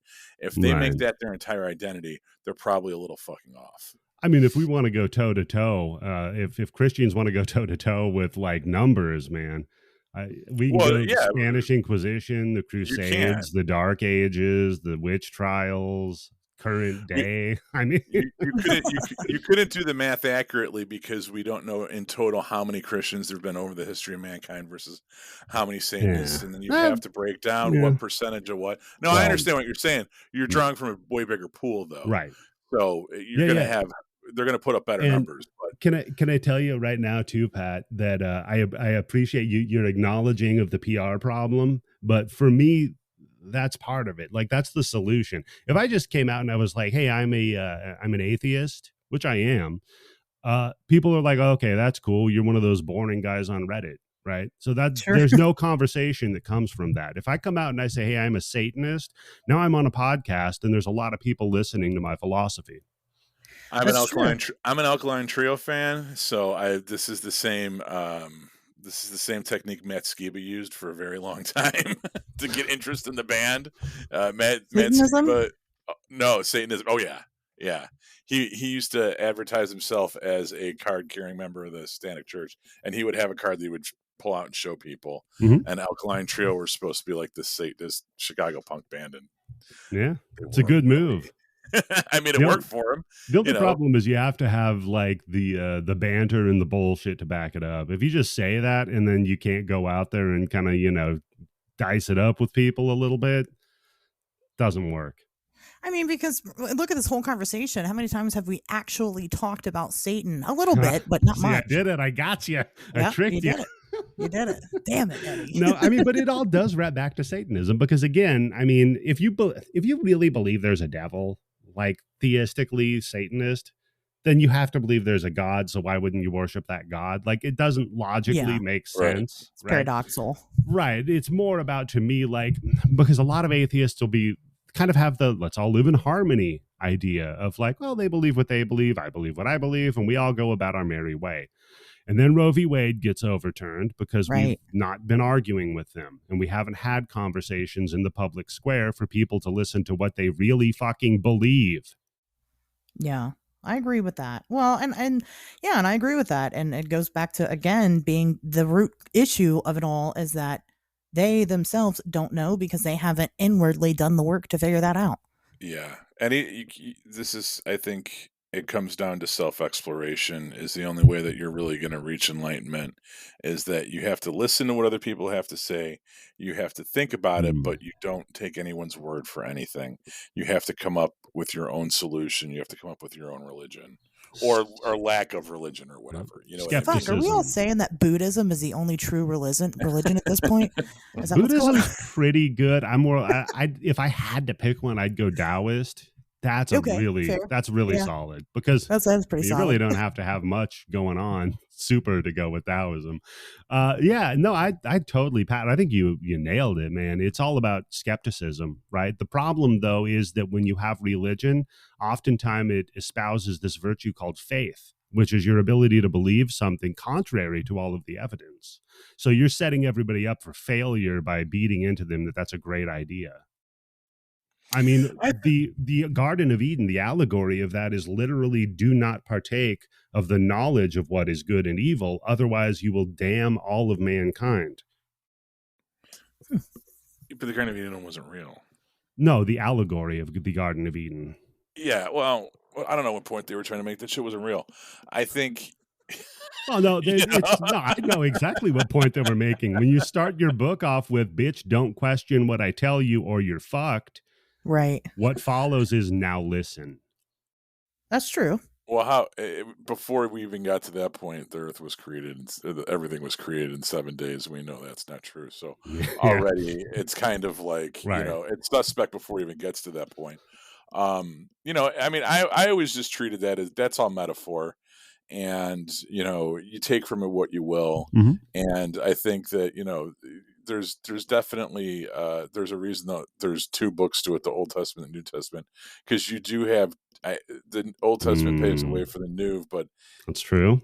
There's differences in approach and belief and a lot of different. I don't know. Well, I love that one. In the Old Testament, God says that he is unchanging and his nature never changes. And then the New Testament, he forgives everybody because of Jesus' sacrifice, which undoes all of the transgressions and all of human nature from the Old Testament, right? Jesus sacrificed himself to himself to find a loophole in a rule that he created, whatever. And then now everything from the Old Testament, there's a little line drawn and we can get rid of it. I always love that argument because then original sin is gone from the Garden of Eden. So are the 10 Commandments. That's true. This does not hold up to scrutiny. You're absolutely right. It's not. You can't take it literally. Like, and I wouldn't take it anally either. I'm not taking this anyway. I don't understand. I don't understand why that's such a hard thing. Like, yeah, you can poke holes in all that shit. It's not real. Right. All of it. It's Right. not real. The problem is that there are people that believe it's real and they make laws. Well, yeah, I get it. And the thing is that, and also I think, to take it one further, I would say that even though it's not real, that doesn't mean there can't be value in some of it too. And that there's a reason that it's the best-selling book of all time and it's lasted for as long as it has. And Asher's goes back and forth between it being the most popular religion and the least popular religion in the country right now. Just because something is popular and old, that doesn't make it valuable or true. I'm not back and forth. Hold on, let me clarify this. I'm not back and forth. In America, it is the most popular religion. In the entire world, it is not. Yeah. Gotcha. That's the difference. Yeah, anyway, Islam is the most popular religion in the whole world. Yep. It has the most numbers. That's correct. For me, I don't give a fuck what anybody believes, as long as you are not using what you believe in to, again, affect the people that are around you. The other issue is, you can also then beg forgiveness for whatever you've done if you believe it. So that might incline you to go out and behave more poorly. You can also do things because you were ordered to by God, which also might give you that Nuremberg defense of I was just following orders. And you also might not hold up well in court, though. And you also might not value your life if you believe that your real life doesn't start until you die. That's true. That's true. Which are all issues that then these little tiny pebbles, right, in this big picture add up to society. And so that's the problem. We have to somehow make society better, and we're not going to do it with religion. Religion has ruled society predating Christianity. It always has. We need to quit that. You'll do it with Satan. Come to Satan. I'm telling you, it's great over here. You don't believe in anything. I don't know if I understand what you're saying is that religion, organized religion, has caused mankind problems throughout history. I don't know what we would be like without it, though. I don't know what that picture would look like, because it's so ingrained, and not just talking about Christianity, talking about other cultures and other countries, that take religion very seriously, and it's part of their culture and it's part of their identity. And I understand what you're saying is that it's all kind of just made up fucking bullshit, right? But it's made up bullshit that kind of keeps this whole thing together. And and it's problematic and it's not perfect, right? And maybe there's a better way to do it, and maybe we'll find it one day. Mankind will evolve and we'll adopt either, I don't know if it's, we start to value science more and reasoning and philosophy and not just religion and made up fairy tales. I guess the question would be, what's the alternative? How do we get this to work? Like, sure.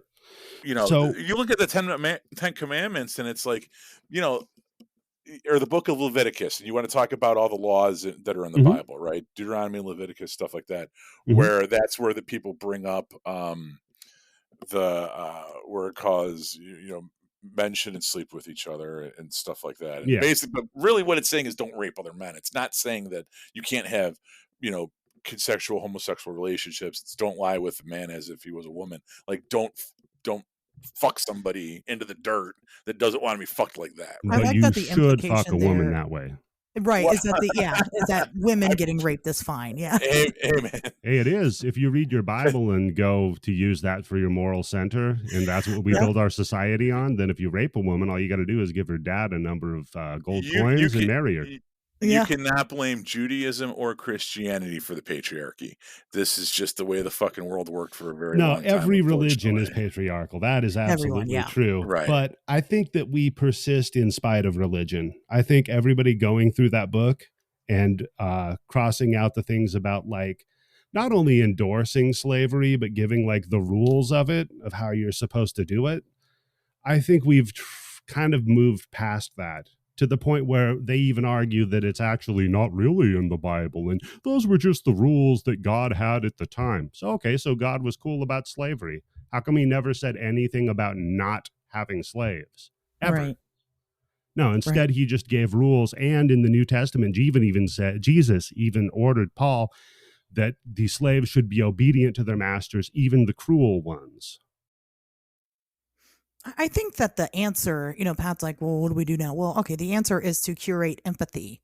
That's the set of rules that we should go by, right? I'm a woman, okay? I don't want to be raped every day and forced into a marriage. And, I'm also a single mother. So I don't want to be so fucking poor that I can't afford, food or basic necessities. Mm-hmm. So because I don't want that for myself, I don't want that for other people. So therefore my laws and my sociology that I conduct, in my day-to-day life, I would like to match those things that I know that I don't want for myself.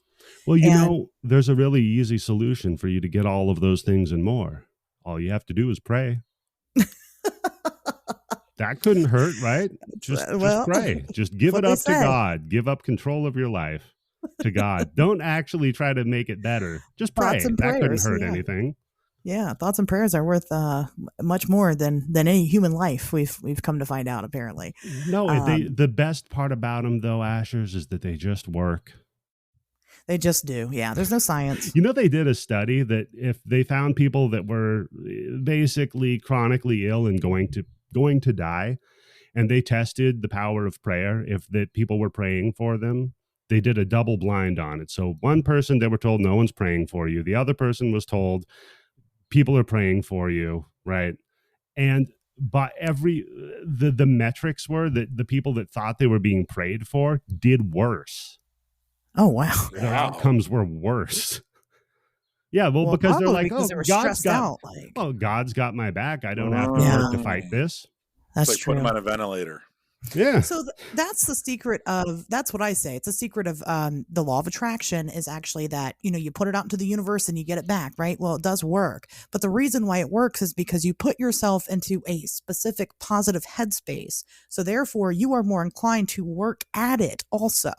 Mm-hmm. And then eventually it does come back to you. We know that this works. Right. Prayer can be similar, but when you're just kind of praying blindly, like, again, a lot of NPCs, they already do that, right? Mm-hmm. They're just like, oh, I'll pray for you. And they probably really don't. I think the problem is that the praying over it might be, one, a wasted effort, and two, a panacea that stops you from making actual change in your life. Because you trust God so much that he will do for you so you don't have to do anything, right? Yep. And if he doesn't answer the prayer, then it was all in his plan. So why are you asking for it to begin with? Right. That's you true. should not approach it anymore. There's a joke that I was told as a child that kind of addressed this whole thing and has informed my decision making and my philosophy to this day. That a giant flood comes through town, and a man goes up and the police come and they knock on his door. The hurricane's coming through, right? I'm already retconning this joke. Hurricane's coming through, and the police come to his door and say, "Sir, we want you to evacuate. Hurricane's coming through. You need to get the fuck out of here." And he goes, "I'm not going anywhere. God's going to protect me. He'll take care of me in this house. I'm a Christian man. I have nothing to worry about." Okay. So then the flood comes through, and the flood waters are rising in his house, and he climbs up on his roof. And the police come by in a boat, and they say, "Sir, you got to get out of here. This isn't safe structurally. Boats. Get on the boat. Let's get the fuck out of here." He goes, "No. God's going to save me. I'll be fine." And then, the next day he's up sitting on his chimney. Floodwaters are super high. Helicopter comes by and yells down, "Sir, we're going to drop a ladder down. Please get on the ladder. This is your last chance." And he goes, "No, you don't understand. I have the faith of a mustard seed. I have nothing to worry about. God is my armor. Fuck you. I'm going to be fine." All right. And the helicopter's like, "All right, dude, whatever," and leaves. And then the floodwaters rise even higher. He's swept away. And he dies. And when he dies, he goes to heaven and he meets God. He goes, "God, how have you forsaken me? I thought you were my armor, my shield.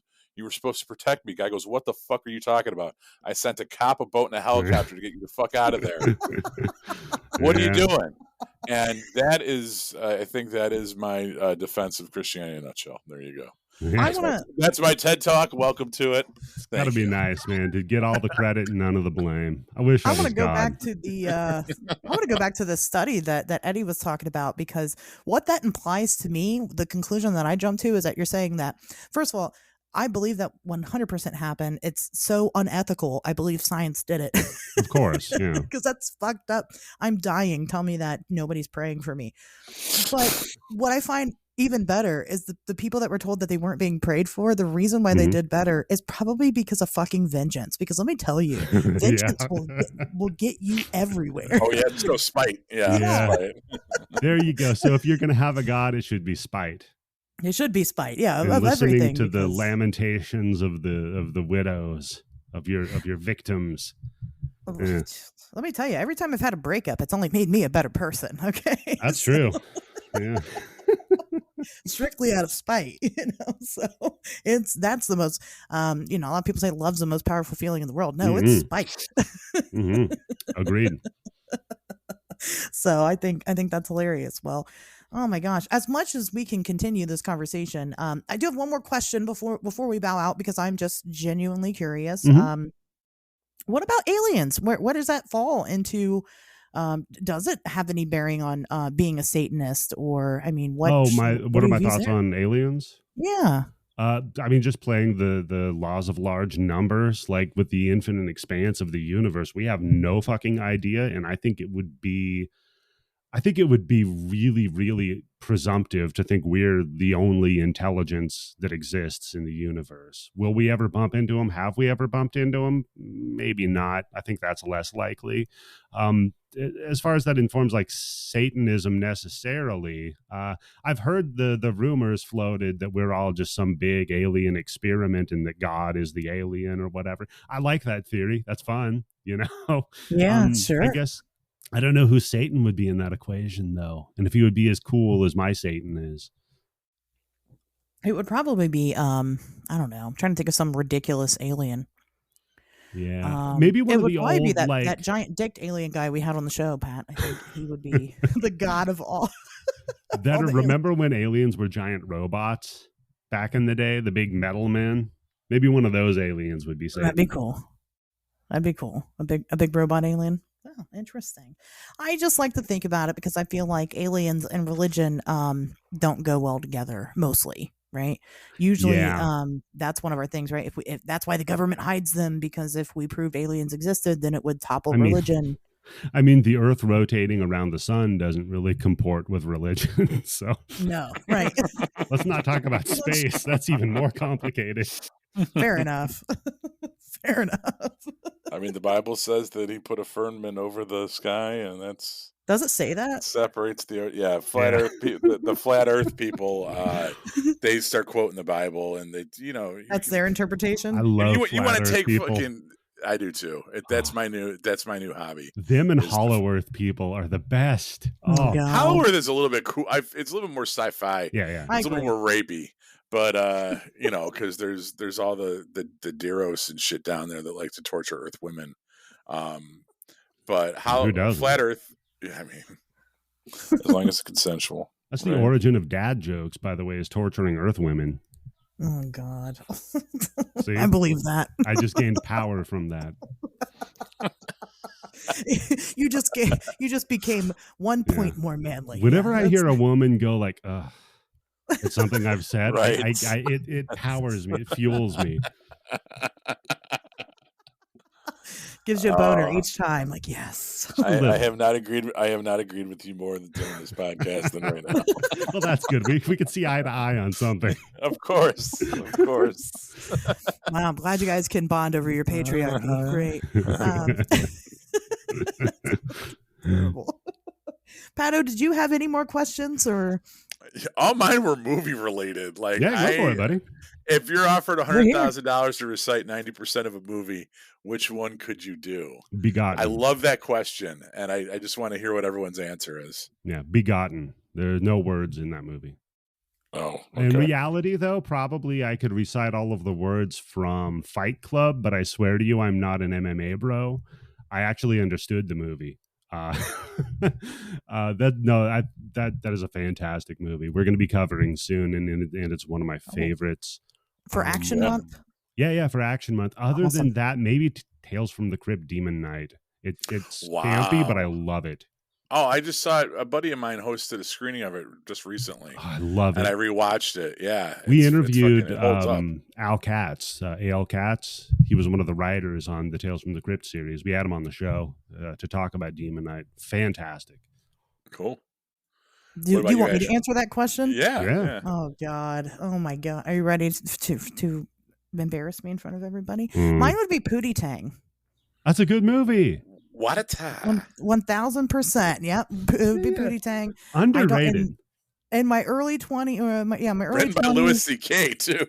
Oh my gosh. It was, we watched it so fucking much. We wrote down every word that Pootie said in the whole movie. We wrote it down, made a list of it. I don't know why. Just that scene with the saucer of milk. I fucking love that. It could have been worse. Your answer could have been Monkey Bone. So that's true. Fair enough. Pootie Tang is a good movie. And Chris Kattan used to be a lead in movies. That's so crazy. Remember that? So it like suggested other movies to me, and I'm like going down the list. I'm like, holy shit! Maybe I'll watch. Corky Romano's one of them. That one's actually kind of funny. That one. Yeah, I used to really. I'm like, man. So it's like some of them. I'm like, maybe I don't want to watch them in case it does ruin that nostalgia. Yeah. Anyway, that'd be mine. That's a good one. What about you, Pat? I would, you said Fight Club. That's one that I think that I could probably do. Yeah. I remember seeing that at least 3 times in the theater when it came out. Fantastic. Chuck Palahniuk retweeted. I did a chiptune version of the Pixies, "Where Is My Mind?" My wife did like an album art for it on YouTube years and years and years ago. And Palahniuk found it, I guess, and retweeted it. That's awesome. Yeah.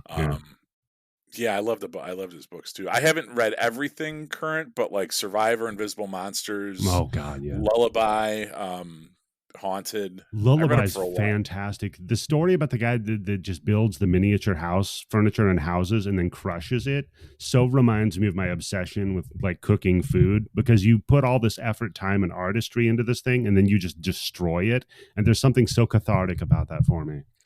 The last one of his that I read that I really loved was Pygmy, about like the North Korean kid that comes over as like a student, foreign exchange student, and he learns to love America in its own fucked up way. Like it's that was the most recent one, but I saw he's got a book, he's got a new one coming out that I might pick up. But as far as the movie thing goes, honestly, I hate to be super basic, but I really thought about this question because like I can't say Army of Darkness. Like I honestly don't know. I couldn't do 90% of that. If you're talking about literally being able to do 90% of the dialogue from a movie, it would have to be like Mallrats, Reservoir Dogs, or like Ghostbusters or something. Oh yeah, or Snatch. I might be able to do that with Snatch. Except for all of Brad Pitt's Even dialogue. the Brad Pitt stuff? No, not that part. That part, I guess I'll just mumble and you won't know. Right, exactly. Yeah, I would have to pick comedies. I as much as I'm a horror movie guy, I don't think I could do like 90% of Friday the 13th. All right, I got one for you then, Pat. Friday the 13th or Nightmare on Elm Street? Oh, dude. Nightmare on Elm Street. Not even close. Okay. Nightmare on Elm Street or Halloween? Nightmare on Elm Street. King or Cronenberg? Stephen King or David Cronenberg? Yep. I mean... You got to prefer Stephen King. No, Stephen King. Oh, okay. Well, I forgive you.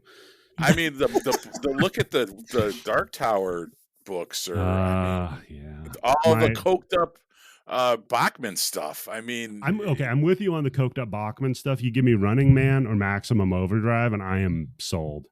Or A Long Walk. I mean, that's fucking that's gory. Cujo is fucking awesome. Salem's Lot. Even if you look at just his early stuff, I think Cronenberg's good. You got History of Violence, but like and the most recent one he did actually wasn't bad either.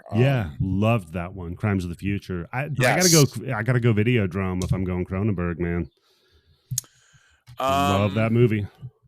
Yeah, I would do. I'm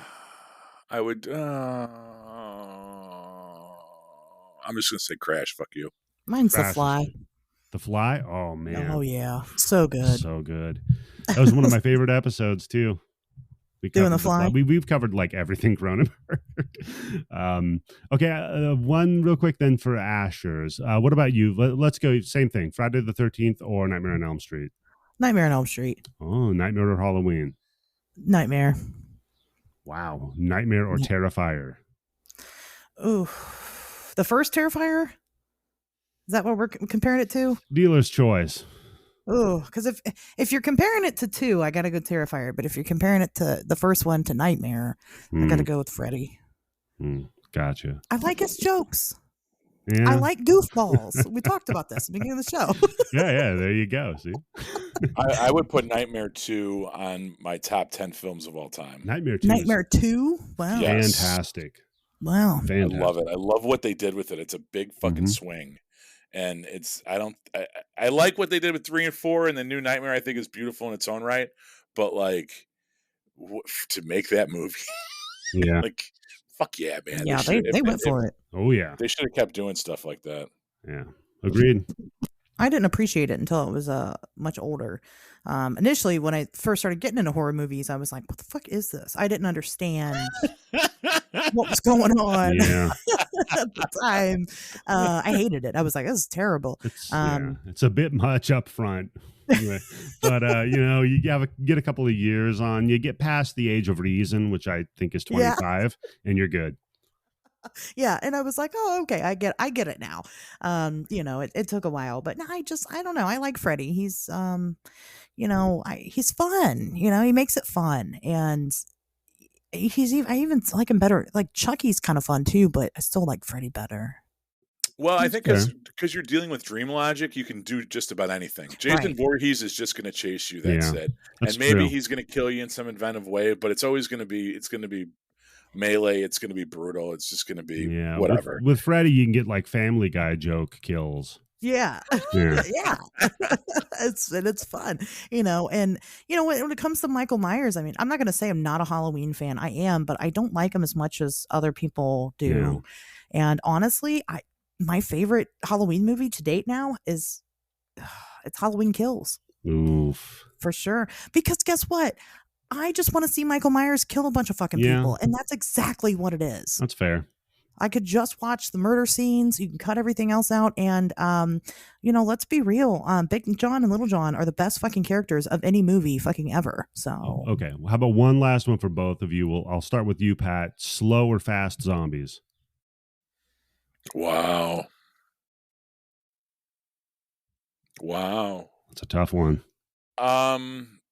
It depends. I think it's two different things. I don't, you know what I mean? I think it's two different things. Okay. That's a fair answer. More slow zombie movies. But I think the fast zombies, it becomes more of an action thing. And the slow, when you talk about slow zombie movies, you're talking about the Romero trilogy. You're talking about, or the Fulci stuff or whatever, but you're talking about, it's not necessarily about the zombies, and it's about the sociocultural subtext or whatever. I'm fine with that. I like zombies as a slow engine of destruction that is coming for all of us eventually. That being said, I thought Zack Snyder's Dawn of the Dead was fucking balls out, and 28 Days Later was really good too. You know what I mean? Like, but those aren't the same thing. You can't. Day of the Dead and 28 Days Later are not.